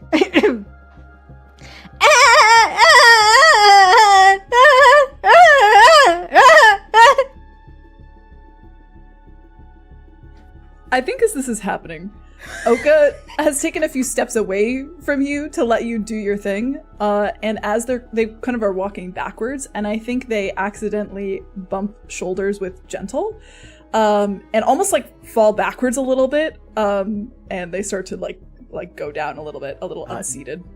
Gentle's very quick. We know this. Gentle immediately like grabs Oka and it kind of like swoops a little and catches them. Hi. Hey. Thanks. And like I think Gentle like gets them both back to standing. Weird down here today, huh? Yeah, we often are in the same place. Yeah, and it's always a little weird whenever we're in the same place. Not necessarily bad, just weird. But it's not necessarily not bad. Just it's good. It's always good being around you. So it's good. It was good. I mean, it's good. Yeah. No, it was. It's great. It was great. I mean, it is. No, it's. No, it's great. Cool. Thank you. Together again. The Hounds. Yeah. As you stumble over your words, because someone has donated to unlock an X appearing,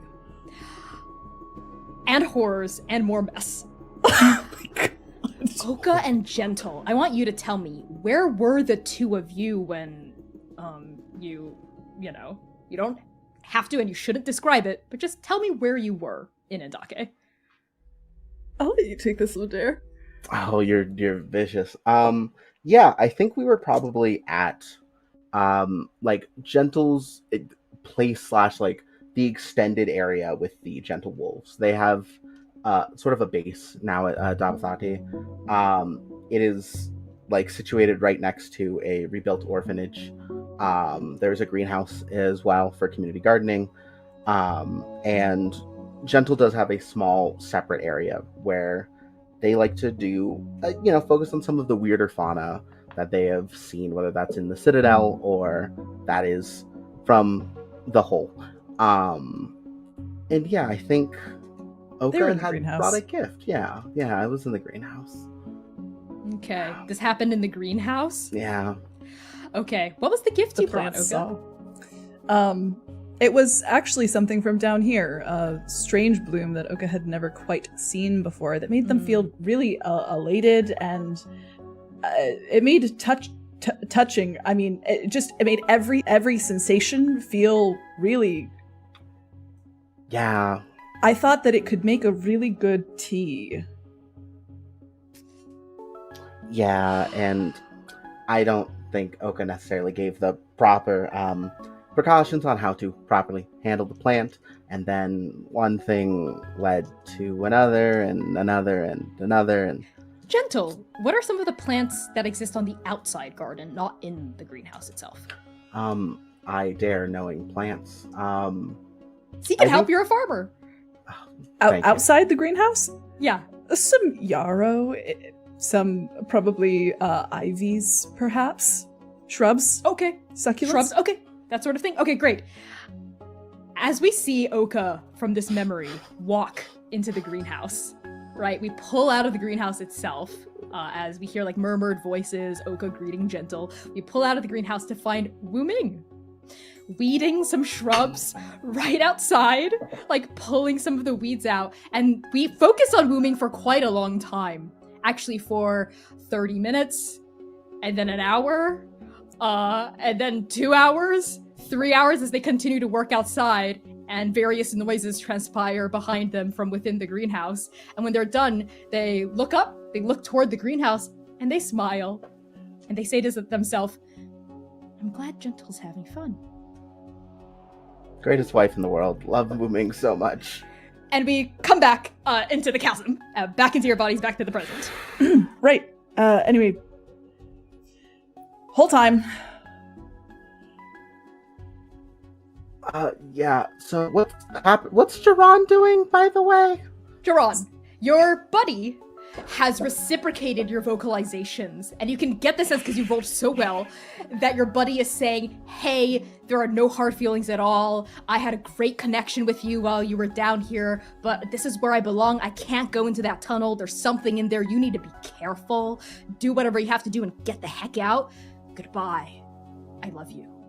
I write down my address on a piece of paper, and so that it can send me letters through the Andake Postal Service /flowers down Okay, here. this might be a bridge too far for this Okay. creature. I'm not sure if it understands common or the written word. I but do you it anyway, touch- just in Yeah. case. You hold it out toward it. It swoops down, and with its small, folding tentacle, circular saw-like tongue mouth, it scoops up this piece of paper and it eats it.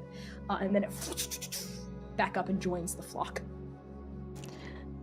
Maybe I'll get a letter from them one day. Should we go?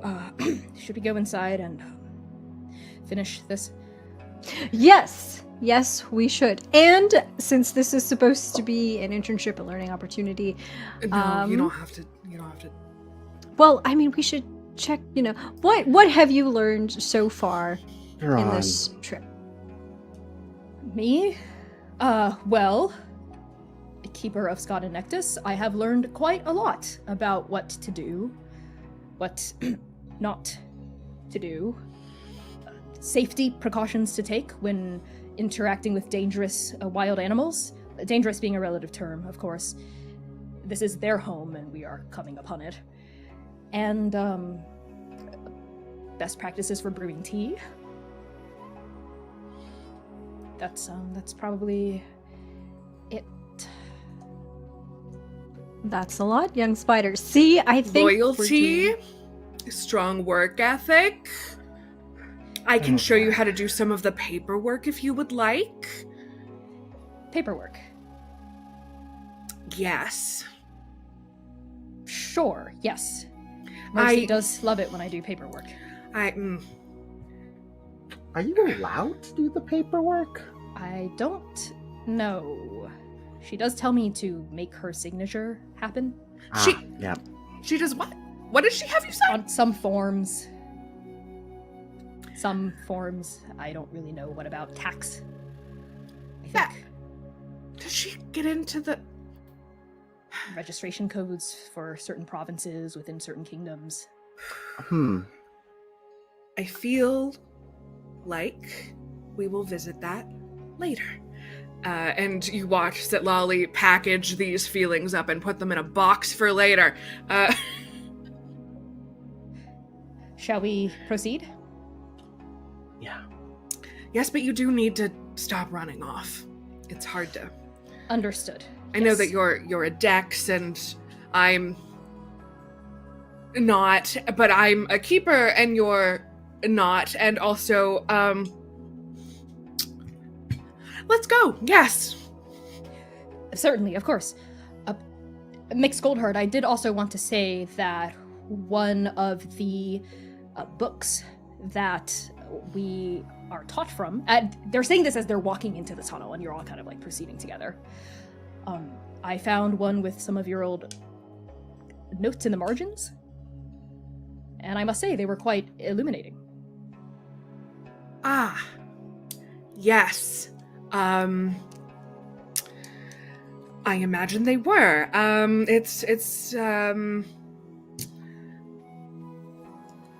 Yep.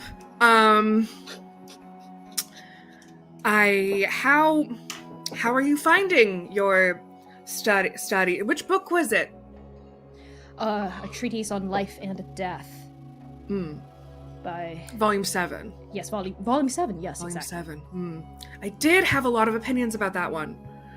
You did.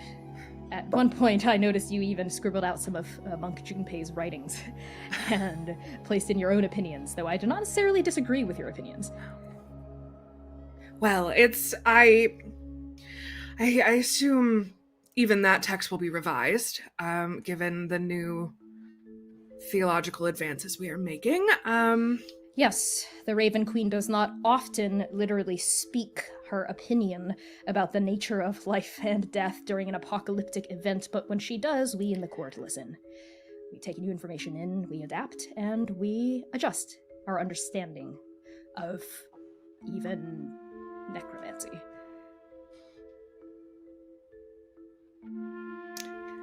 Yes, she does sometimes speak directly. Yes. Twice. Through this pause, as all of you walk, you traverse through this massive tunnel. And, hold on, I'm just gonna adjust my mic so it's a little bit louder. I'm getting a ping that is a bit quiet. Alright, testing, is this better? Hello, 1, 2, 3. Okay, great. You walk through this tunnel and you notice as you progress that it doesn't branch off in any particular directions, it just keeps going forward. There's really only one direction. It's almost odd. And you notice that the walls around you, they look very crudely formed, like they were hacked at really roughly and hard. It's almost difficult to tell if this is natural or creature-made or person-made. It seems slopshod, and the strange singular direction almost makes it seem artificial, but the work is not very pristine. And working as a unit, you are able to keep tracking Mercy very easily. There's no chance you're losing her here. This tunnel doesn't split off at all. But it does steadily slope downward. And it leads your party deeper and deeper into the chasm itself. And you can still see your way forward because glowing moss adorns these rough rock walls, lighting your path very clearly. And you travel for quite a long time. 10-15 minutes at least, just walking, talking, going down. Though time is funny down here. It's so difficult to tell how quickly things pass, because the blood you noticed, Oka, was only 2 hours old, not 4 days. And that's when you all see her. Mercy stands at the end of this tunnel, her back to the four of you. She is wearing a loose-fitting collared shirt with sleeves rolled up to the elbows, exposing muscular forearms. She's in her leather pants era, and unfortunately, they do make her ass look amazing, especially when she's wearing her combat boots, which she is right now. Her red hair is not in the iconic Mercy ponytail, but cut short, a decision she made about 2 years ago. Now it falls in a kind of shaggy wolf cut around her tusks, shaved messily on either side, and her longsword is strapped to her waist as usual, and her classic black leather eye patch covers one eye. She doesn't notice your party approaching her because she's a little preoccupied, and it's very obvious why. She is standing in the center of a semicircle of 5 of those fungi pillars. 2 are on either side of her, to her left and her right, and there is a tall one that she's facing in the center. The one on the far right is actually rather small compared to the rest and rather stubby, and all 5 of these pillars are huge, like 20 feet tall. But unlike the other ones outside, none of them have holes. However, the tallest one in the center that Mercy is facing does, however, have a metallic band around the center of its girth, and set in the middle of that band is a glowing gemstone. And the light it emits is pale but radiant, a kind of steady blue. And in the depths of this gem, all of you can see images playing out. You see Mercy inside this gem, a vision of Mercy surrounded by all of you, except you're all laughing at one of her jokes that she just told and clapping her on the back and giving her mugs of beer. And the real Mercy is standing there, arms crossed thoughtfully in front of her chest, nodding in approval at this image. And she's kind of musing out loud. Yeah, okay, that's pretty good. Okay, now show me Oka saying, I was right about everything. And sure enough, the images change. There's a swirling of mist. And now we see and hear a vision of Oka saying, Mercy, you were right about literally everything. I was wrong about it all. If I just followed you from the beginning, Yeah, that's right. everything.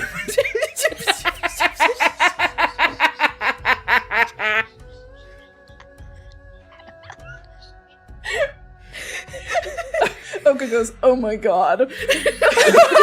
Mercy whips around. Ah!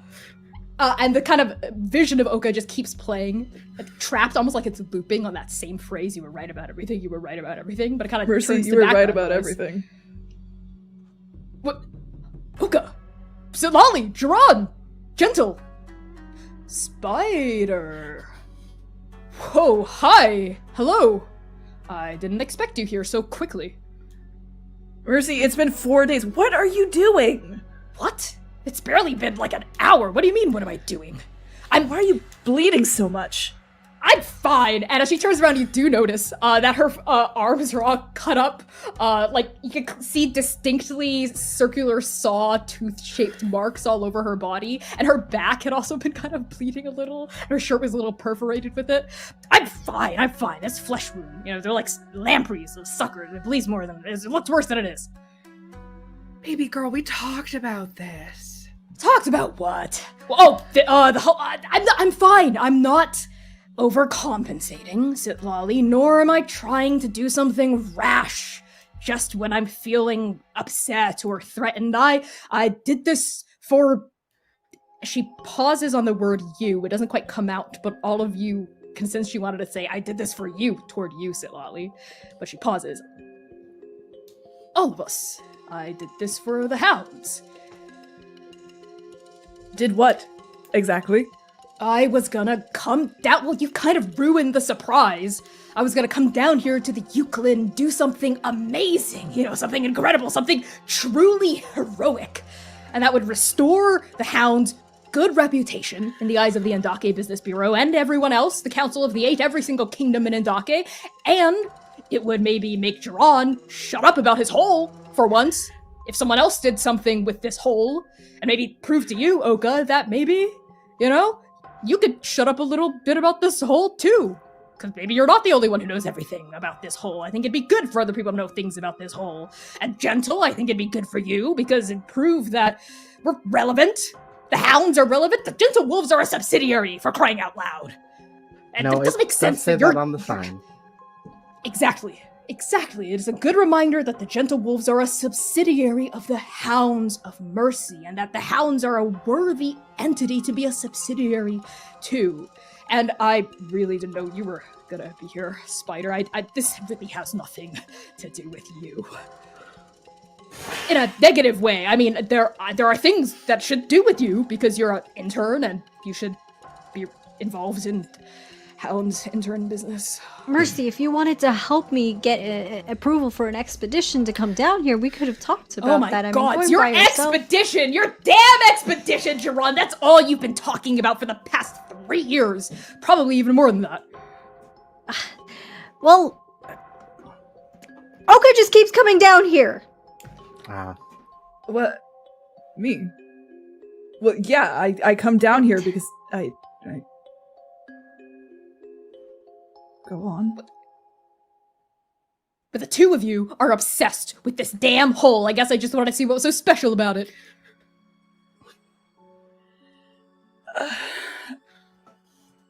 Mercy, Drawn, I don't know what I'm looking for when I come down here. All I know is that it's dangerous, but I know... It doesn't matter if I don't find anything. It just matters that I'm looking for something and I don't know what it is, so I'm not gonna bother you with that. But why are you looking? Because I mean, you and Gentle have talked about how unpleasant it was to be down in the chasm before, so why would you come back? What are you looking for? I don't... It's... Sen. Sen is looking for something. I don't know, something from Tongala. I can feel it almost like a heartbeat that's 1,000 miles away, but I don't know whose it is or what it belongs to. I need to try. And I miss him. Jerron turns to Sitlali. Do you feel it too? Not as strongly, but it makes sense. Damn it. Okay, now I kind of feel like an asshole. Yeah, Oh, so God, you're look, kind I of didn't- behaving like an asshole. I know. I just got a little... I felt a little threatened, I guess, that you were spending so much time inside of this hole. I didn't understand what it was like. I thought maybe you thought the hole had better things to do inside of it and look at than Hounds stuff, and I guess I feel like I miss the old days sometimes. That was really good, babe. Thanks, babe.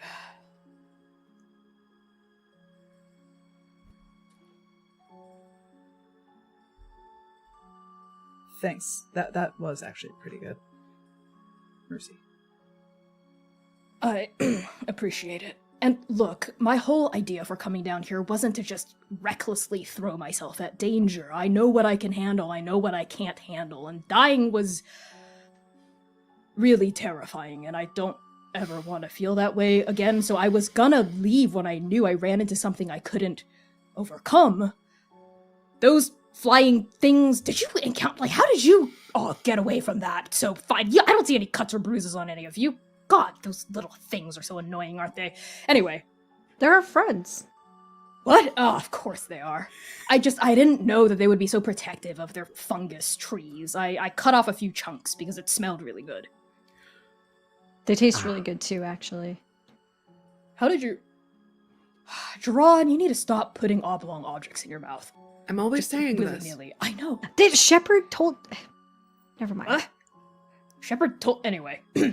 But yes, I was gonna keep trying to find something interesting, something story-worthy. Gentle, you know all about the importance of stories, weaving threads, all that Nebuza stuff. Anyway, I guess I got a little distracted. Down here seemed like a dead end, but I saw this thing. And Mercy turns and points at the gem embedded in the metal band. It's 5 more of those fungus trees, but they don't have holes in them. I guess maybe they evolved down here to not have holes because there's no wind that really passes through this tunnel. Anyway, isn't this cool? And she gestures at the gem again, and we hear, like, Oka's voice on loop once more. So it just, like, shows you alternate realities, or what does it do? I'm not sure exactly. I don't think it's alternate realities. I think it's more so when I look at this gem and I feel like there are things I want but I can't have for some reason, but I get to have them when I look at this. It's like playing out visions of what I would like. Sweetheart, are you literally projecting? Mercy turns around again, puts her hands on her hips. I am not literally projecting. Not for the kid, okay? Like, come on. I mean, some of this should be kind of... Mercy. No, it's fine. You can talk about whatever. I mean, it's not like we're, It's not like you're my... I mean, you are, but we're not... We don't exactly have a paternal-child relationship. And Spider, you know, I'm sure if that was something you wanted, Well, hey, what the kid, I mean... The Maybe we little shouldn't talk champ. about this down here, actually. Spider! And Mercy sinks into the she gets so awkward around Spider, so strange. She clams up and gets stiff and jilted in a way none of you have ever seen from Mercy before, ever. It's like she forgets how to be a person. Not even just talk to a kid, but just talk to anyone. And she kind of puts puts out a hand like she wants to like clap Spider on the shoulder, but Spider is 10 feet away, and she kind of misses and kind of tries to play it off. Hey, champion, how's school? We don't have school in the...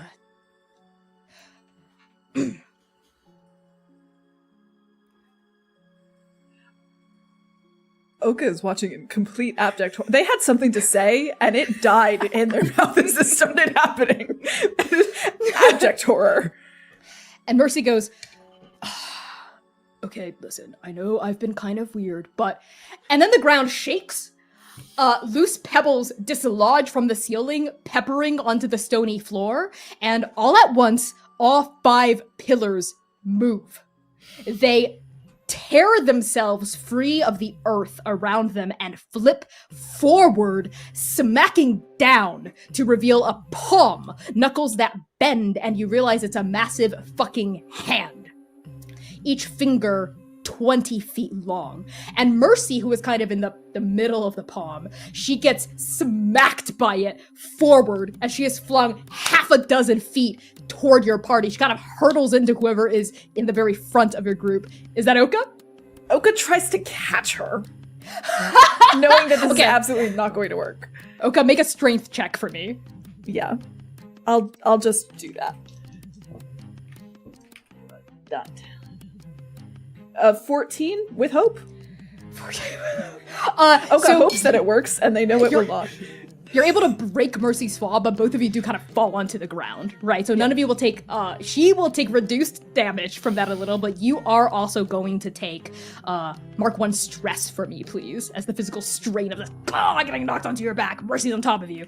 And now this hand, is now flipped forward. So all of these fingers are facing you, with the middle finger with the ring, a literal ring with a gem embedded in the center of it, facing your party. And then it starts to move toward you, crawling over the ground with its fingers. And now we are going to start combat. So we're fighting a hand. Yeah, you're fighting a hand. It's like a disembodied hand. Yes, exactly. Some sort of finger creeper over here. Exactly. At the start of combat, as you all know, each of you has 3 actions. You can do this in any order. Anyone can do anything. But every time 3 actions are made, I get to go. Yes, Jaron. I was going to request if I can go first because I have something that might help everyone else. Yes, absolutely. If everyone is cool with this, let's do it. Dare, Quinn, are we okay with that, or do you want? Do either of you want to go first? Okay.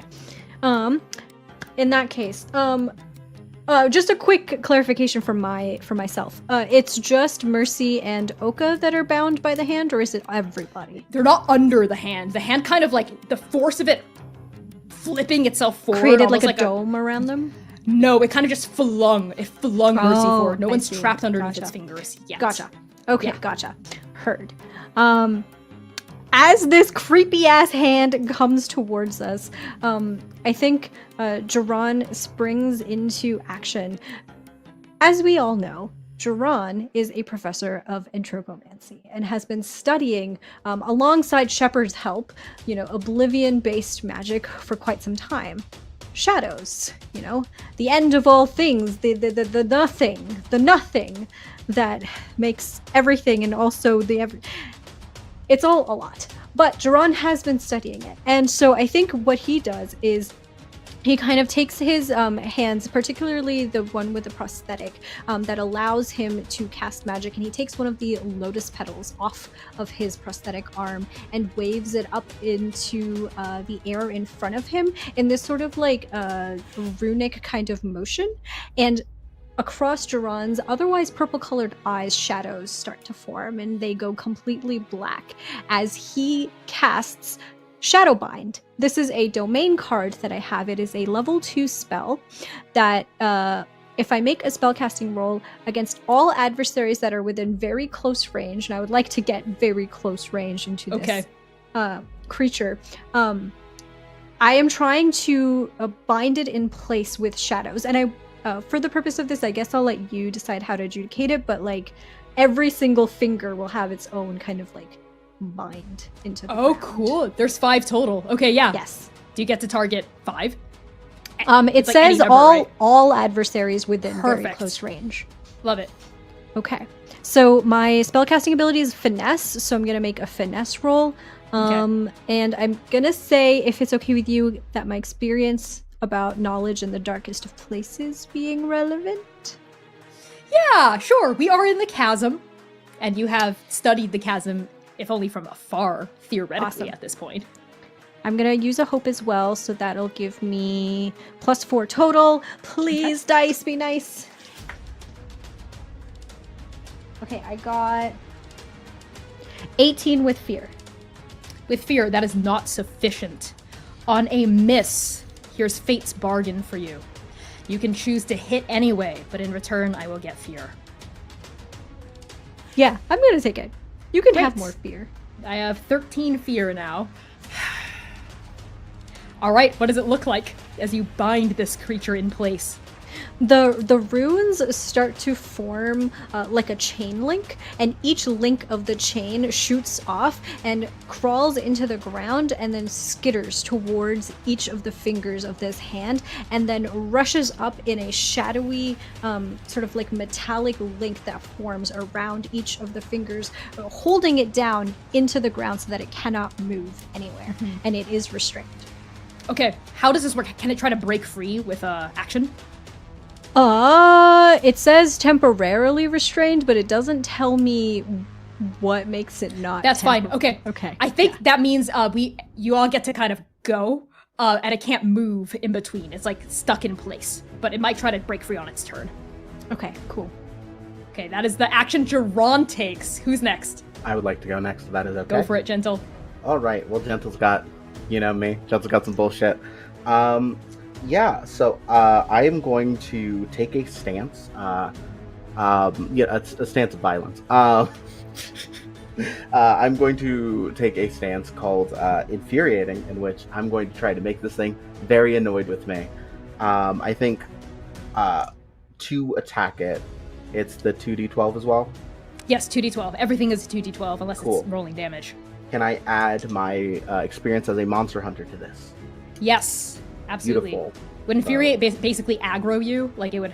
Yes, it'll take Target- a okay, minus got it. 2. It'll be vulnerable and take a -2 to attacks. For attack rolls that it does, Okay. and that only gets cleared if it hits me. So Got it. Okay. yes. So yeah, no, I'm going to try to hit this. I'll also use a hope, I guess. Why not? Sounds good. Okay. Ooh. Okay. Good roll so far. Okay, that is. Numbers are hard. I'm so sorry. 22. I want to say 22. That does hit. Yeah. What does it look like as you infuriate it? I think gentle stance. In the time they've had, they do like a lot of almost like community like karate lessons and stuff like that. Like that same energy. But one of the things they really like doing is they take a bit more of almost dance-like rhythm as they sort of start like moving very like bouncily, like sort of staying very light on their feet, and moving incredibly fast to get in front of it, and try to figure out like where is its like attention going, if there's a way to tell that. And then I think sort of like tries to kick right on the top of like the hand. Like at the top. Okay, yeah. Yes. You bounce up and you kind of like graze the top of it. It is restrained, so you Yes. technically would have had, I think, advantage on it anyway, because it's great. bound. Either way, it hits. It definitely hits, and you can sense all of you can sense it vibrate almost like an anger, like it desperately wants to smack this fly that is gentle, and it like. Gerard, you can feel your restraints like being strained against as you're like holding it in place. As it's really strong, like physically really fucking strong, but it can't break free yet. Who's next? I think Oka can go next. Okay. Oka goes, go for it. mercy, and shoves a little. Oh, my back! Oh. Okay. You were right. All right. I've been a little distracted. Okay. It just the god takes up a lot of my brain, but mercy, I missed spending that time with you too. Okay. If you want to come down here with me, just come down here with me. Yeah, I would like that, actually, when we're not getting smacked around by disembodied hands. Okay, well, the thing is, we're gonna get smacked around by disembodied hands. And Oka, like, rolls over. So are you down for that or what? And Oka reaches a hand out for her. All right, fine. She takes your hand and pulls herself up, draws her longsword in the same motion. Ugh. Come on, let's show him that the good old days still aren't over. Okay, then. Oka reaches inside of their chest. Their fingers plunge through their skin and into their body. They grab something inside their sternum, maybe their sternum itself, and then they start to pull. And Dream Hunter, the beautiful long sword, comes out of their sternum, all the way out, ripping, already covered in their blood. And Oka holds it down, rolls a shoulder. All right. And I'm going to be a little reckless, which means I'm going to mark another stress to gain advantage on my attack. Excellent. So you add a d6 to that. Okay. Do I roll any of my abilities with an attack, or is it just... An attack is separate Vibes. from an ability. If there's like a domain card you want to invoke, that's a separate action. Okay, so if I'm hitting with Dream Hunter, do I roll That's an agility attack. melee? Yeah, you do. Okay, great. So I'll add my agility plus 6.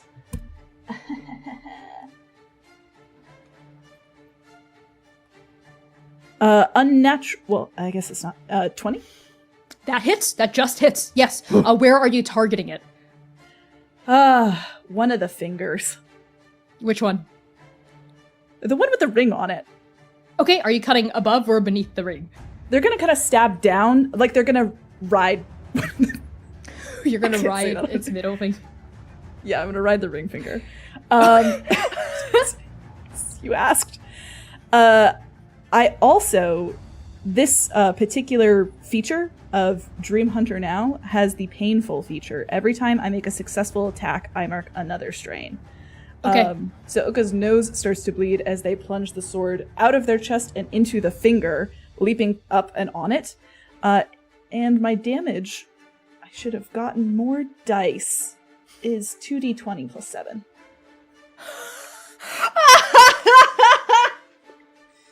Okay. That's 18 plus 9. I shit you not. 18 plus 19 plus 7. Whatever that number is. Yo. That is a 44. You have it takes 2 HP from that. Because there are damage thresholds here. So that crosses its minor damage threshold, but does not cross into its severe damage threshold. So it takes 2 hit points of damage. That's quite a lot, actually. So do you stab it clean through the top of the middle finger? Yeah, and then they start looking into the gem. Yeah, okay. As you peer into the gem, you see your own face reflected back at you. And this thing, if it could, like, writhe in pain, it would. But it's literally bound in place right now. And now it's this thing's turn. Oka, as you are gazing into the gem, I need you to tell me. Actually, I need you to pick someone else in this group. Someone you have unfinished business with. Oh, gentle. Gentle. Okay. You must answer, Oka. What do you desire from Gentle? And why do you keep that desire buried in your heart? No, who wrote this? Who wrote You know this? who wrote this. Professor Connie Chong of the Pain Academy. Oka sees in the gem, because I imagine this is how this plays out. Oka sees in the gem their hand brushing Gentle's hand. Over the wrist, softly trailing over fingers, and then sees their fingers intertwining. You sure do see this, and every single one of you sees this. It's a huge gem. It's like a massive TV screen, and you all see Oka looking down, and you all know that this is Oka's desire. There's no denying it. As clearly as Oka's saying you were right about everything to Mercy was clearly Mercy's desire. And then the reason they can't have it, so they think, is their face flushes with color, and they just start putting their arms over it. I didn't mean. It's just things are so nice as they are right now. You're putting your hands over the gem? Why'd you say it like that? Okay, because the next thing it's gonna do, and I'm going to spend 6 fear to do this. Oh no. You came here to bully me, but I guess I play. Oh, The gem starts getting really hot. Under your hand. It's almost like it's burning it, like a red hot, like singeing you for a second. For a second, it reminds you of just the strong heat of Yudabathi's rage inside of you for a second. That's how powerful this attack is that's building up inside of it. And all of you see that blue color suddenly turn a bright red, like an angry crimson red. And beams of light shoot out from this gem and start just erratically spraying everywhere in this chasm. And I need all of you. Oh, no, it just does this. I just get to deal damage. Because I'm spending fear. 11. 9. That's 20. 7, 27. 7 plus 9. 36 plus 15. Plus 15? plus 15. 51 points. Okay, of damn. magic okay. damage. It rakes along this entire tunnel and hits all of you as it bounces all around. And as the light kind of dies down, the gem still emits that blue glow, but it seems like it's almost like recharging before it can do that again. So 51 points of damage. How many? Actually, Yeah. I have an ability called Draining Invocation. Okay. When an adversary targets you or an ally within very close range with an attack, you can spend a favor, which I'm going to do, to make them roll a d12 instead of a d20 for the attack. Additionally, the adversary must mark a stress, and you can clear a stress. Okay, so they actually didn't have to roll to attack here, but you can still clear stress, and they will mark a stress. Okay. I will make a note of that. Okay. What does it look like as you're kind of draining its ability further as it shoots out these beams of light? Sitlali, as it's charging up, I think, just kind of places their hands in the air as if they're pushing on like a wall. And I think it's faint. It would be much better if they were up there. But the air just kind of shimmers pink, and the pink just kind of seeps into these fingers as that happens. Okay, yeah, and we also see a pink glow kind of suffuse the gem in particular and diminish it. Like, as it seems like a final beam is like coming out, like has another spurt left in it, but we see that pink glow cover it, and like it dies prematurely, like before it can get off like its next attack. And the final thing it's gonna do is it's gonna shudder, shake, and I'm gonna spend 6 more fear. That brings me down to 1 fear. And the chains binding it, Jiran, explode. They break as it muscles through your bindings, and there's a bit of pain. I think that like shatters through your body. I think the void in your eyes kind of stutters as that happens, and it burrows. The fingers kind of dig into the ground very quickly, like, and all of you sense the ground vibrate underneath you. And then it pops out on the other side of your group, blocking the entrance, kind of on an upper slope. Now it technically literally has the high ground over your party, because this whole tunnel slopes downward. That's going to be the end of its turn. Who wants to go next?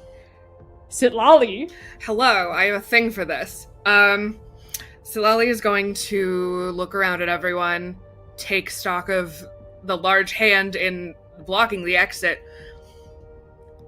Do we want to fight this, or do we want to leave?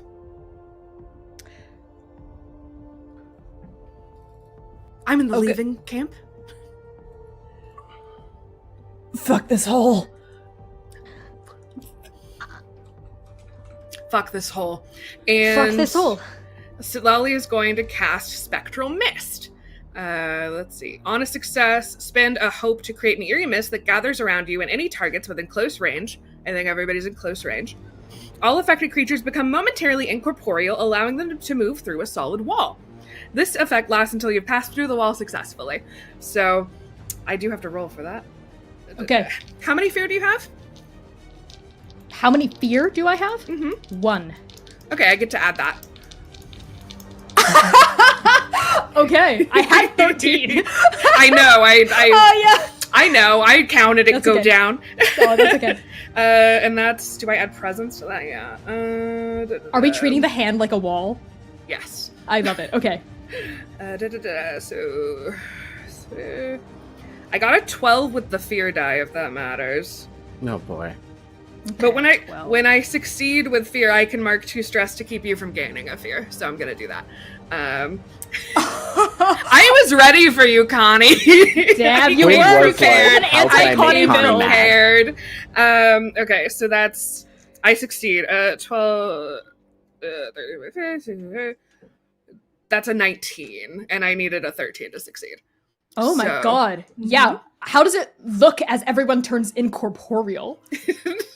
So Thole is like physically grabbing and pulling at whatever little bit of the weave she can, almost in like a little weave bouquet, and she just focuses in on it very hard, and pink and purple light, just kind of soft light, spreads across the group in almost like a bubble.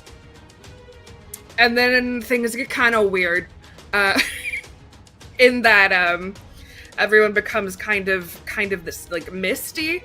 I love it. You can't attack like this, right? But you can phase No. through objects. Yes. Okay, cool. Yeah, all of you suddenly feel very misty. You can look through your arms and limbs to the other side of the rock wall all around you. It's like you've become one with the fog inside of the chasm itself. You don't feel entirely tethered to the now, but you're not slipping into the ethereal or the after for sure. This is a temporary state. And all of you can move through the hand in this moment if you would like. I have a question. Yes. All right, so most of the hounds are okay with not engaging with this. Where's Captain Overcompensate at? Well, Mercy was also targeted by Sitlali's mist beam, right? Yeah, that doesn't mean Mercy cares or listens. That's This is what true. I'm afraid of. Mercy has her longsword drawn. She looks down at her body bathed in fog. She goes, just let me get one good hit in. Do you miss me, babe? Do you miss me? Can you do it on the other side of it? Okay, fine. Ooh, Great, or maybe great. in the middle of it, I could like really slash through I it. don't think it works like that. I'm making When I things get up as I stuck go in it? along. Okay, got it. Yeah. All right. Come on, hounds. Maneuver number 3. Sub maneuver heading number 4-1. Did any of you read my memo recently? I've been trying to categorize our maneuvers into memos. Man, I knew the fucking Andake Postal Service was losing my mail. You too? Damn it. I meant to, but we had a ribbon cutting ceremony. Oh, don't... Gentle, I'm trying to get over the whole insecurity overcompensating thing right now, and that is not making it very easy. I was gonna be honest. We're I gonna didn't have want to a lie to very, you. we're gonna have a very full session when we get back. Yeah, we definitely are. Not with Jikyat again. No. No. Okay, fine. Come on, hounds! And Mercy rushes forward, not to sabotage the plan, surprisingly, but following what everyone else is doing. She does cast a glance over at Spider as she says this, kind of like a weird, awkward look, almost like, are you gonna be impressed by this? And Spider had drawn their hand back. A long blade of shadow had popped out of the beak of that raven skull on the back of their hand that they retract as they also turn misty and they nod. They dash forward. And as all of you run forward, yes, Oka. Connie, can this be really will you be so nice to us and make this super extra cool because we did just hit $1,000. Oh my god, we did! Yeah, we did. We fully Oh my did god, just that's hit $1,000. amazing!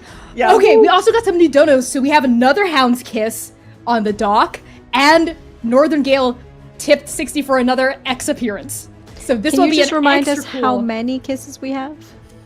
2. We have as many as we need. Yeah. 2, I believe. Actually, 3. 3 kisses, technically. 3. My bad. 3 kisses. But we'll throw one in for the audience because we hit our goal, baby! Yes, something extra cool. Oka, did you have an idea in mind? No, sorry. Oh, okay. I'm just happy No problem. to be here. I have an idea in that case. As all of you rush forward through the hand, there's a moment where Sitlali, because your magic is weird and different and diminished, there's a moment where you feel a bit of the weave hitch on your own finger, Mhm. and you have a feeling that if you tugged on it briefly, you could make your party briefly corporeal as you dash through the center of this thing. Give everyone a chance to hit it at its weak spot before you come out on the other side. Absolutely gonna tug on that. Fuck yeah. So all of you get to make one last attack for the road as you pass through it. And you also get advantage on this attack. It's a What is D6. do we roll twice then? No, you roll a d6 in addition and you add the result. Excellent. My hand. You don't like my hand.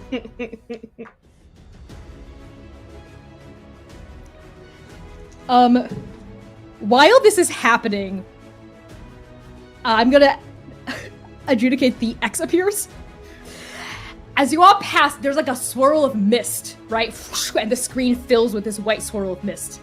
And then the swirl gets frosty and wintry and cold. And when it dissipates, we find ourselves in an icy cavern where we see Jikyat kind of like laid out against a crystal couch of sorts, like one hand propped underneath their chin, head cocked to the side, hair falling into their face, as we see a massive three-headed hound kind of like with its front paws on a rug, and it's letting out a one of the heads, and another head goes and the third head goes and Shikat's going, yes, well, and leans in and kind of taps each of the noses on this massive hound. And it's like their eyes kind of go wide. They all look at each other with a renewed understanding of what each head wants. They all nod at each other.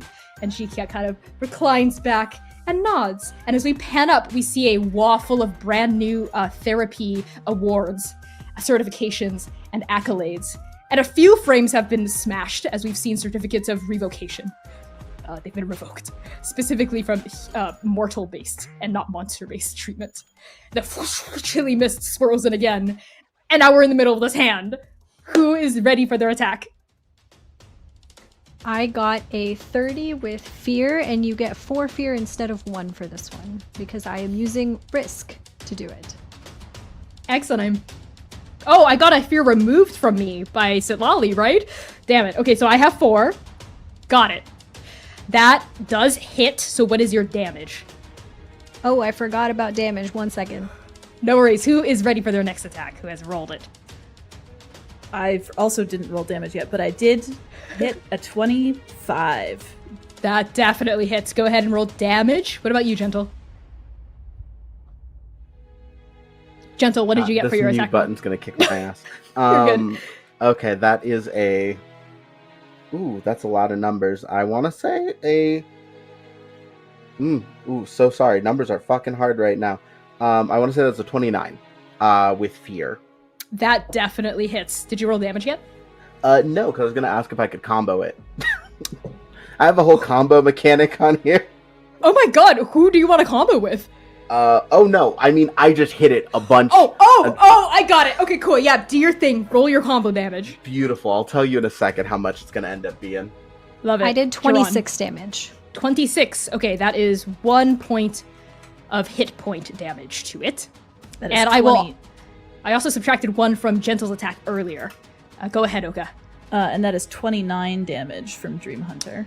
Okay, that is another 1 HP. What about you, Sitlali? I rolled a 22. That definitely hits. Okay. So, I did succeed with fear, which means I get to roll a d10 instead of a d6. Oh my god, you are literally like an anti-fear build. Yeah. And that's 10. So, plus a d6. So it's 13. Plus my proficiency, so 60. 60? 16. 16. Okay, that is another 1 HP. Death by 1,000 cuts, literally. Wow, okay, it is not looking good. You've dealt 6 HP of damage total to it so far. Get it, Dare. Come on, Gentle! So that is 41 points of damage. That is you all kill this thing. It had 8 hit points, and you kill this thing. Mercy and Spider also definitely help. Like, the blade pops out, lodges into the palm, and rakes down. And Mercy does the same thing. Like, they make, like, parallel cuts at the same time. And you all notice that their form looks surprisingly similar. They both seem to favor, like, leaning into their lower scapula and swiping up. They, like, do the exact same motion. And then all 6 of you come out on the same side. And there's a pause, right, as the mist starts to dissipate around you. And behind you all, we see this thing shudder, like suddenly it freezes, it shudders, it wavers, and then hits the ground. And blood, which is a bright blue blood, starts pooling out around its body as its like fingers are twitching. And with its final death throw, Sitlali, why don't you pick someone in here? Any other person in your party. Oh, I don't get to know for what? It's for the same thing Oka had to do. Jiran. Okay, Sitlali, what do you desire from Jiran? Wait, Why do no, you I thought I was making keep Jiran do that it. No. desire? Nope, buried in your heart. No, this backfired terribly. Fuck. Tell me what you want. I think are we doing it in the gym again? Yeah. Yes. I'm gonna flavor it in the gym. I think in the gym we see Jiran paying so much attention to Sitlali. Only Sitlali. There are books on the ground. And they have been discarded. They are not looking at the books. They're not holding the books. They are cuddling with Sitlali, and that's all. Yes. Technically, its gem is turned away from you, but as it's doing its death throws, it kind of twitches on the ground, and it like convulses its fingers backward, kind of like flips backward onto its back, like a poor horseshoe crab flipped onto its shell. And you all see this playing out on the gem. As like that final light pulses, you see Jiran like lavishing attention, lavishing care on Sitlali. All of those books, the studies, secondary, not the priority here, but spending time with Sitlali is the priority. It flashes and flashes, and then it fades as this creature dies. And you all are left staring at your own darkened reflections. If I may, I think we are still in the process of like mist turning into corporeal form as this is happening. And so Jiran watches the gem, sees everything that's in it, and the mist that is Jiran, that is half forming into Jiran's actual body, I think pauses for a second staring at that gem. And there's like this, the gears are turning in their head. And they, I think, really feel what it is that Sitlali has been trying to say to him this whole time, has been trying to show them this whole time. And the mist then suddenly whooshes, almost making a similar sound to the wind chime flute that we heard earlier, just whooshes through. And there is a moment, I think, when the mist that is Sitlali and the mist that is Jiran intermingle with each other before the two of them form into their actual beings. And if it's okay with you, Quinn, Jiran is kissing Sitlali when they form. Yeah.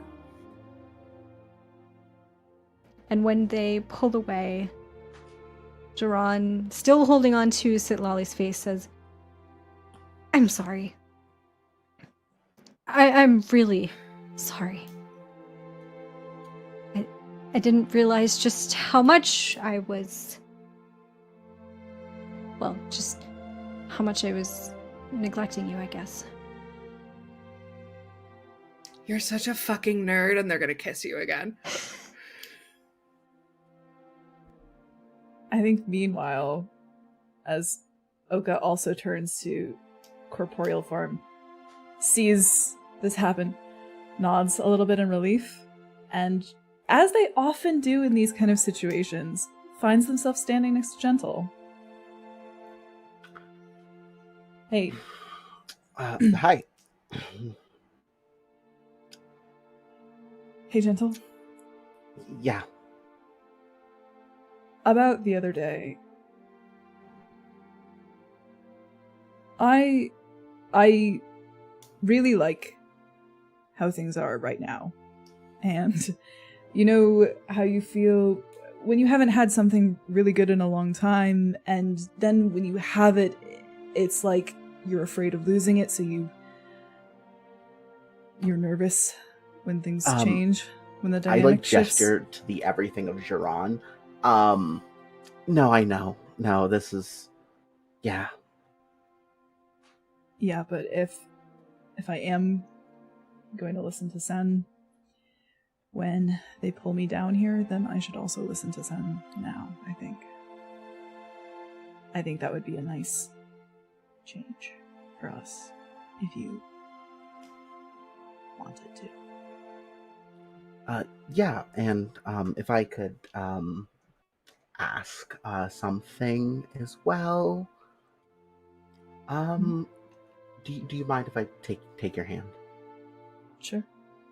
In Gentle, in a rare moment of like wanting to, I think, kind of have a little bit of a spotlight on them, they like begin to float up and like want to pull Oka up to like kind of float with them and like give them a kiss and sort of spin with them for a second in the air.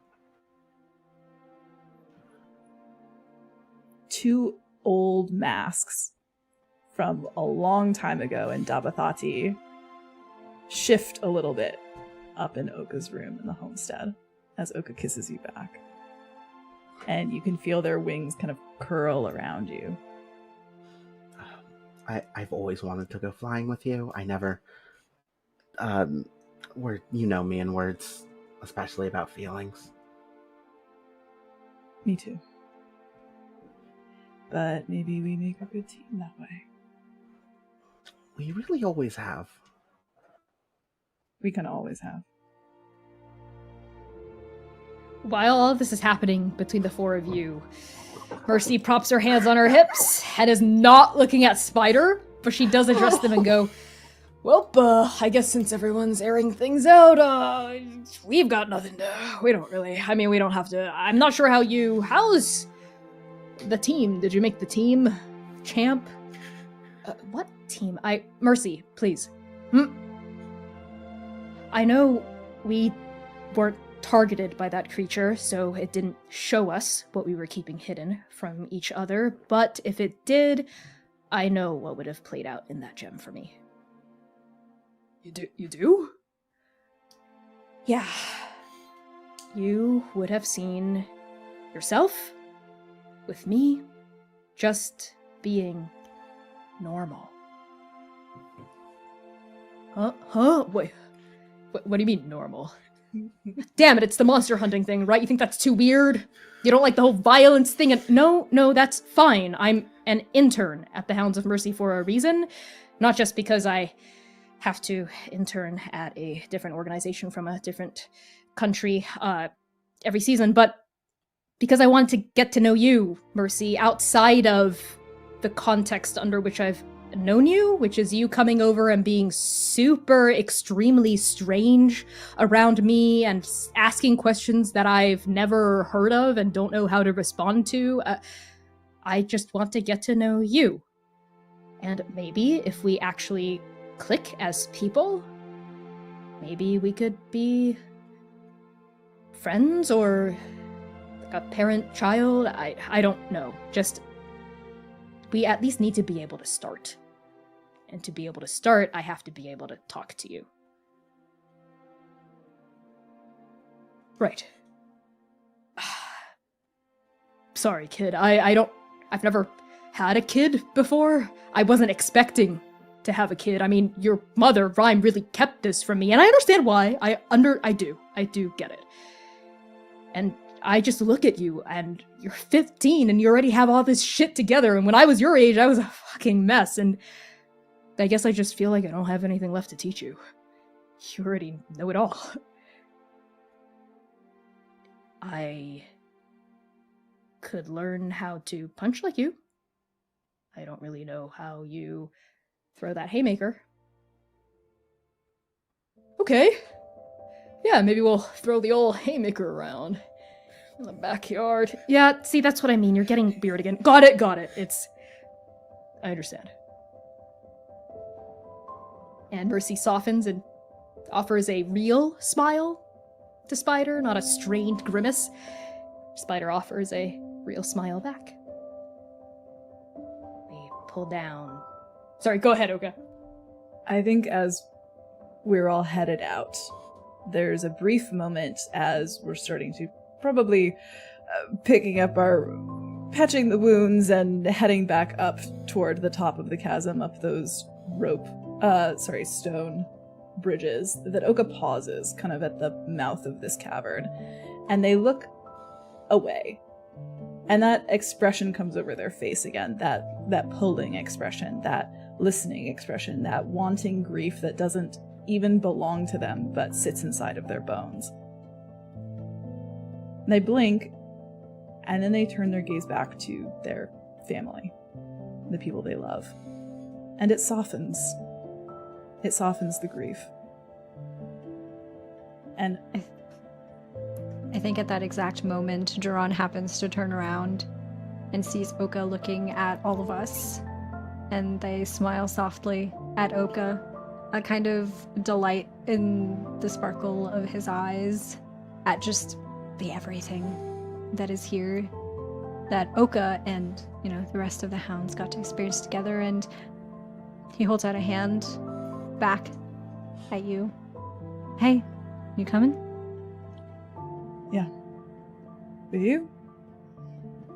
Anywhere you want to go.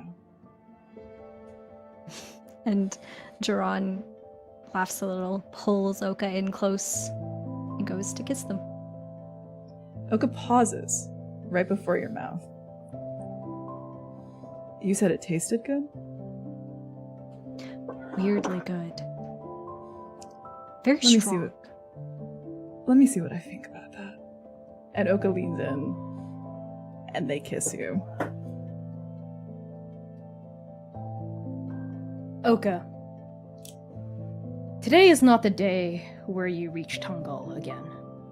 It is not the day where you and Sen and Shepard are able to breathe life, if that's even possible, back into that desiccated, forgotten, gone plane. And as you surface out of the chasm, there is that grief still within you from Sen, and you feel it, Sitlali, ringing through your connection and resonance with the Paragon. But Sen also feels reassured. Because you have time, Oka. There's time enough to do all of this. To have it all. Shepard's homestead is as warm and cozy as we each remember it. The windows are open in hopes of enticing a stray evening breeze. The herbs dangling from the rafters smell fragrant and good. But perhaps one of the most reassuring things is that your magic, your power, is back. Now that you're no longer inside the trenches of the Euclid, you feel more like yourselves, more settled, more centered. And when your party enters the cottage, you see that the table is already set for 6. Shepard himself is bustling in the kitchen, humming some long-forgotten tune as they prepare the final touches of your dinner.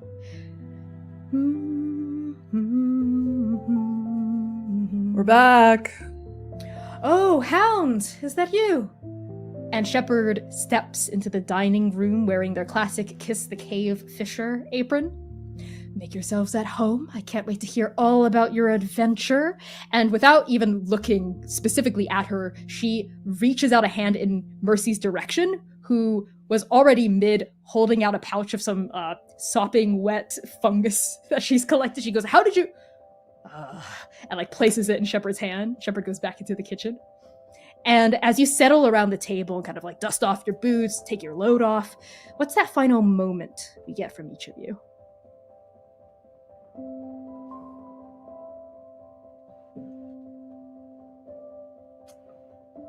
I can go. Go for it. It's gonna shock you. It'll astound you. I think whenever Gentle comes to visit the homestead, if Shepherd is making dinner, she knows. Wait for Gentle to do the tea. Gentle will always handle the tea. Does not matter, precept or not, can't quite get it the same way that I do. And I think Gentle has mugs specifically for everybody by this point. Ones that they have tried to spend more free time doing things, so they have made them themselves. And I think as she goes through giving everyone a different mug, each with a flavor profile like suited for them, and gives, I guess at this point, Lolly, Duran, Oka, all a little kiss with the delivery of each mug. Gives Mercy just a little hug saying, I promise it's okay. The wolves would be nothing without the hounds. You don't need to prove anything. You wouldn't be nothing. I mean, not that it's bad to be nothing, since we are technically in Nothing's house. But I appreciate that, Gentle. And I know I just kind of need to feel more secure. Well, you know? It's a subsidiary, so if you ever want to take some time out, visit the wolves, kind of do something that's more community-based and less hunting-based, it's a thing you can do, and like gestures to spiders. Well, if you need a new place for your internship next season, obviously, we would love to have you. It's technically a different enough organization that it counts. I had Booming check for paperwork stuff. And like just... Spider was just going to respond and go, I would actually really like that. Yeah. It would be wonderful to have you. I will say, my son Bud will try to tell you about other food. Like, you need to give him more food. Don't listen to him. He's sweet, but being a dad has made him a problem. He really tries to be a brat still. But yeah, I'm just glad to have you part of the Hounds, flaws and all. Understood. I'm starting to feel that way too. And yeah, Gentle sits down. We pan across the table to find... I think we find Oka for a moment. And the warmth of their home, because that's what this place is. Shepherd and Oka's homestead. Most of the time. Feels like home. And Oka relaxes. Their head is kind of resting against Duran's shoulder. And then they lift it for a moment as if they're remembering something. Did you... I almost forgot. Are you finally done with that, proposal? Which one? For the council? Yeah. I think after today, I'll have everything that I need. They can't say no. Duran. Yes, my love. I love your mind. I love what you do with it. But whatever this is, it's okay. It's okay as long as we're together. As long as we're here. I don't need you to fix anything. I just need you to enjoy living. With me. And I need you to live. With me. And Oka presses their hand against Duran's heart. Have you ever felt me waver? Ever once? No.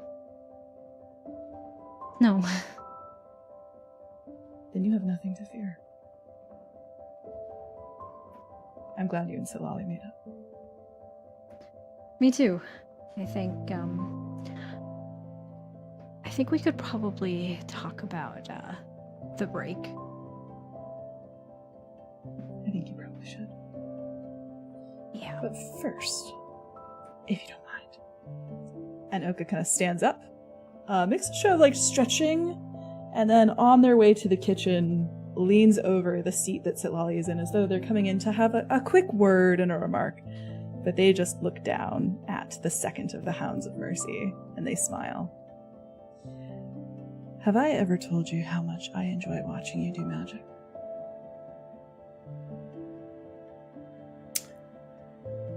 I never get tired of hearing it. Good work.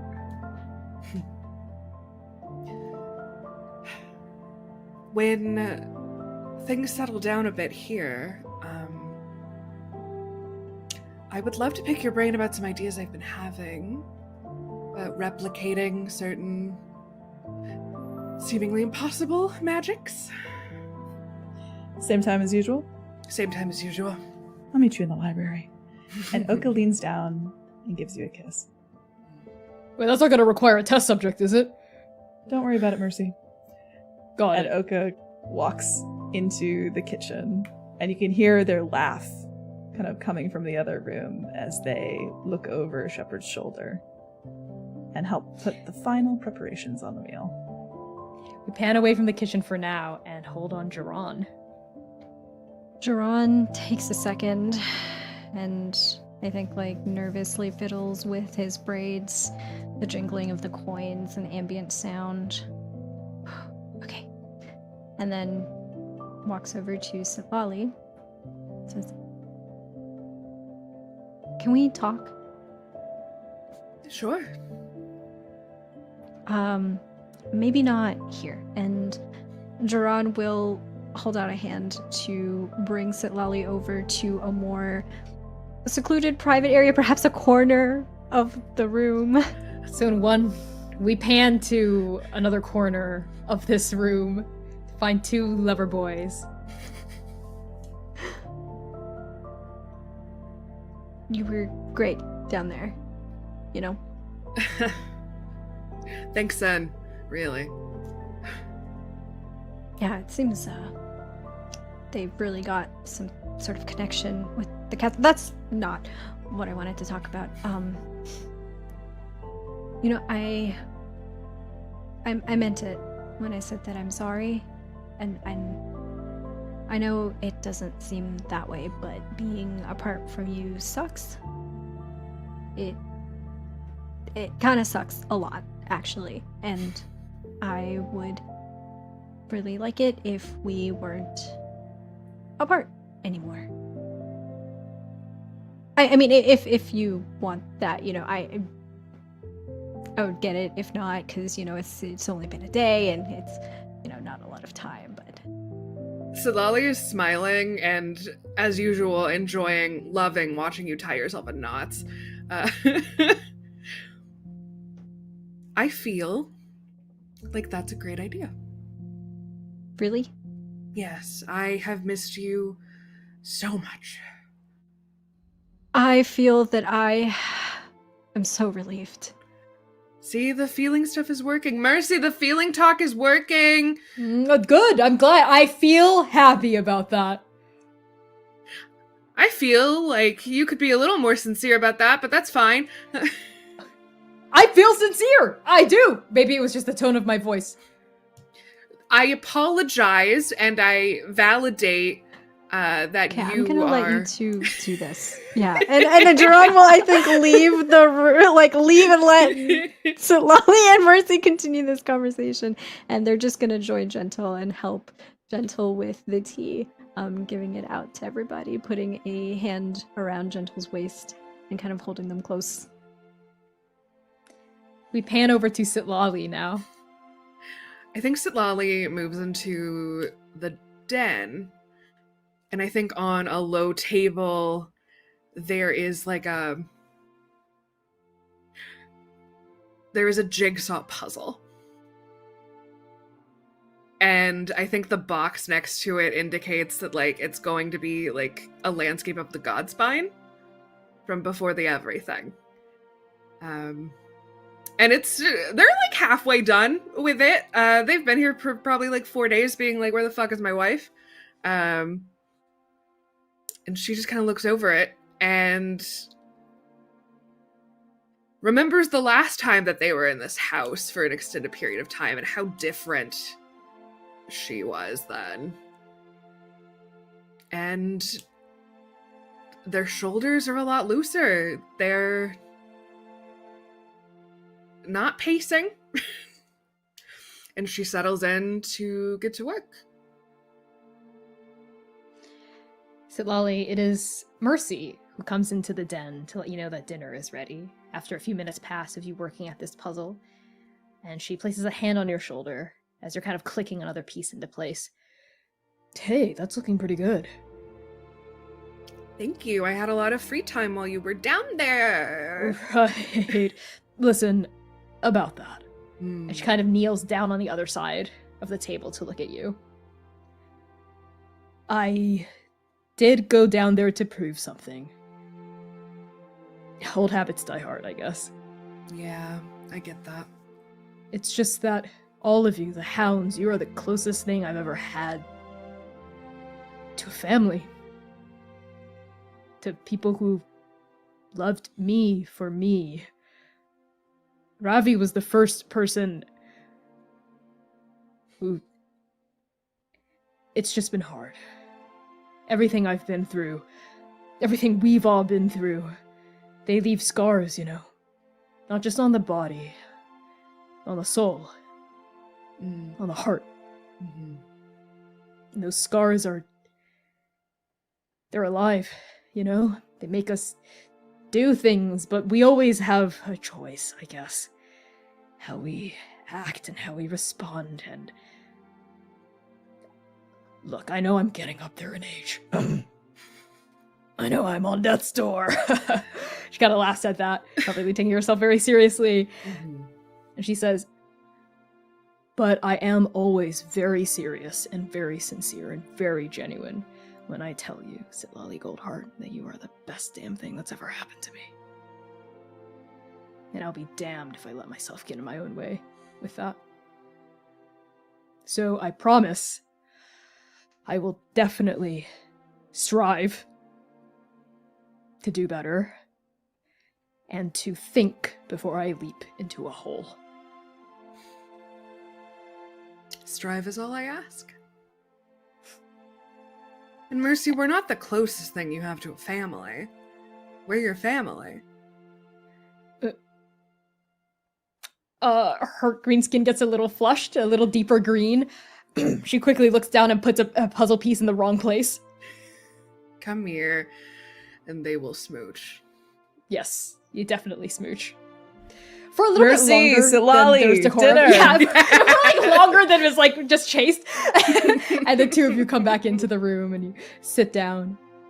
And Shepard also re-enters the dining room here alongside Oka.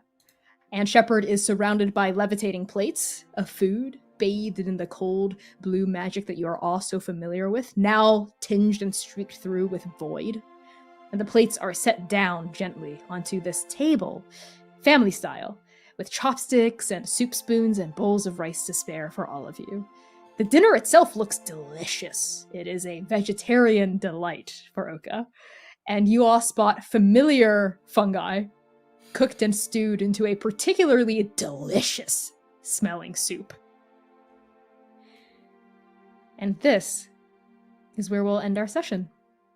With each of you digging in, sharing a meal with your loved ones, laughing and mending and learning on the heels of another great Andaken adventure.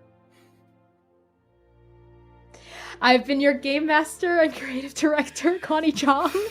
My pronouns are they, he, and she. You can find me across the internet at by Connie Chong. I'm going to pass along introductions to Dare. Hi, hey, and hello. I'm normal. My name is Dare, pronouns she, they, they, it.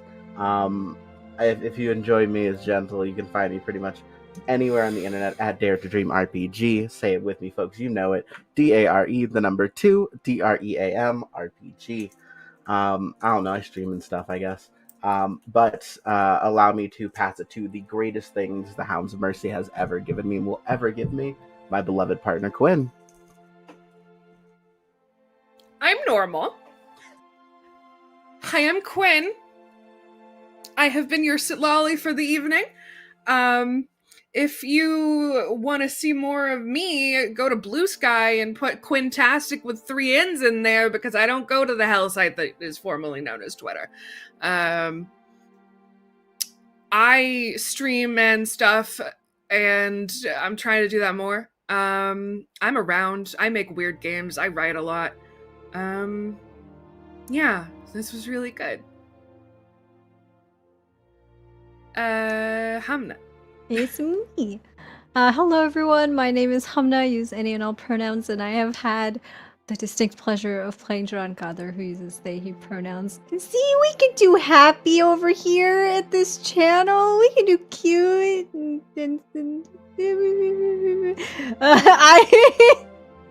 I'm normal. I love the Hounds so much. These are some of my closest friends. I love these gay little bitches. Sorry, I'm getting violent. I am the outros. I am a TTRPG performer and producer. You can find me all over the social medias at Lilith TTRPG. I am most active on Blue Sky, so there's the best place to go. I am also the head of Tender Vicious Studios, which is a multimedia production studio that makes experimental art with intent. You can follow us all over social media at Tender Vicious Studios or tendervicious.com. Please do look for us on all the social medias. We're there. I promise. We're there. I'm working very hard to be there. Please follow. But we have a tabletop actual play. I hate social media. We have a tabletop actual play out right now called Lori's House, which is a story about imperfect memory, identity, and community. It features C as our dramaturge and Kai from the Chaos Protocol as our architect. So if you like the Transplaner folks, you should come see us do something different. Also, Quinn transcribes our podcast episodes for us, which is really wonderful of them, and I love you and appreciate you so much. Anyway, listen to Lori's House. It's awesome. And I will pass things up and over to Z. Hello, everyone. I'm done crying now. I'm normal. My name is C. I use they, them pronouns, and I had the utmost and absolute pleasure of once again playing Jesus. Oh my god. my Blorbo of all time.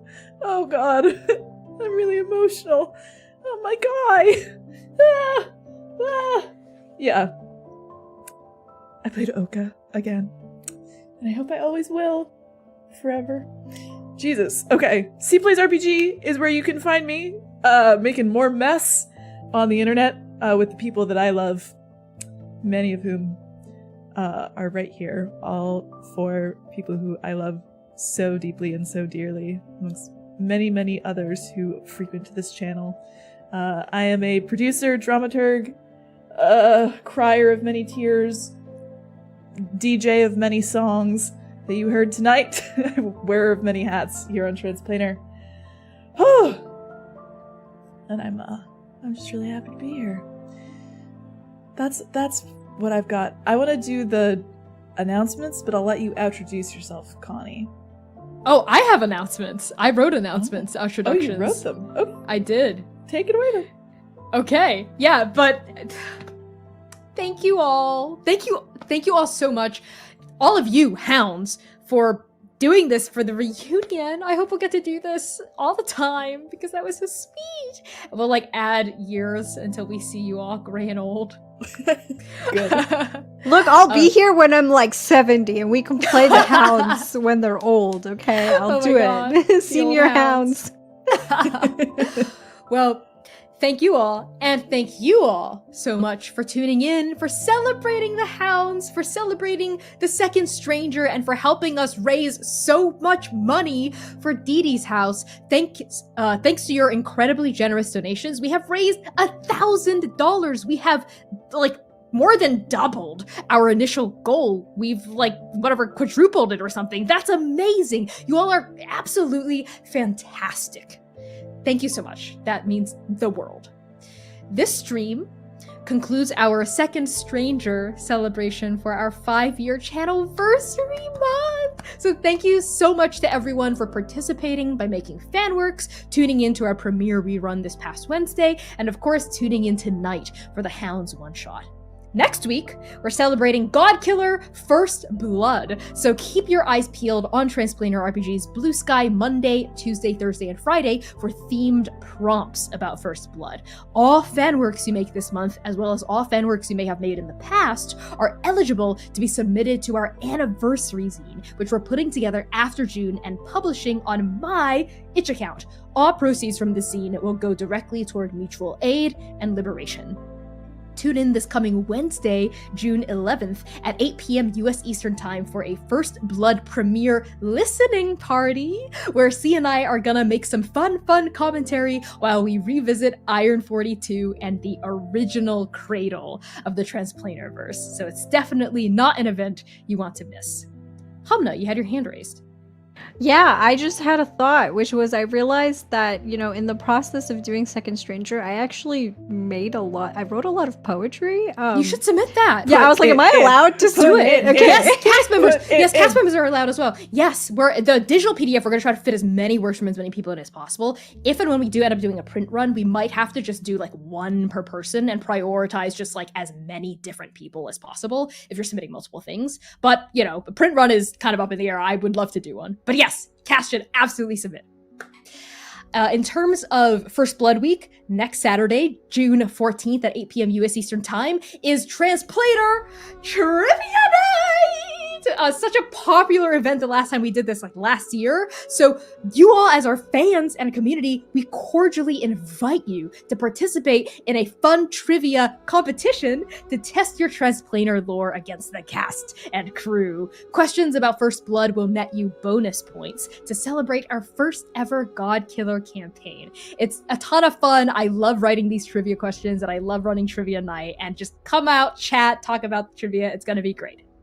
Next week, we're raising money for Raíces Texas, which provides support and legal aid to immigrant families in the United States, which, of course, is especially relevant and critical right now.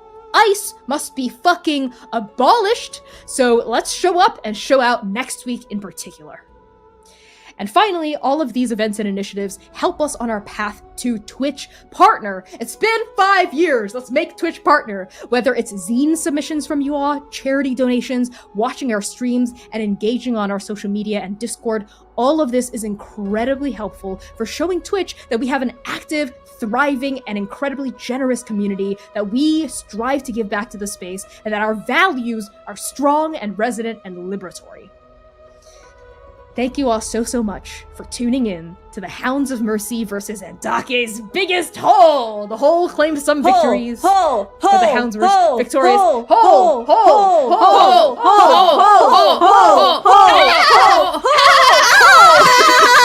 god. Hole hunters forever. We'll see you Wednesday for our First Blood listening party. We love you so much. Join the raid. We're going to be raiding someone really awesome right now, no doubt. And Bijo Hounds! Oh!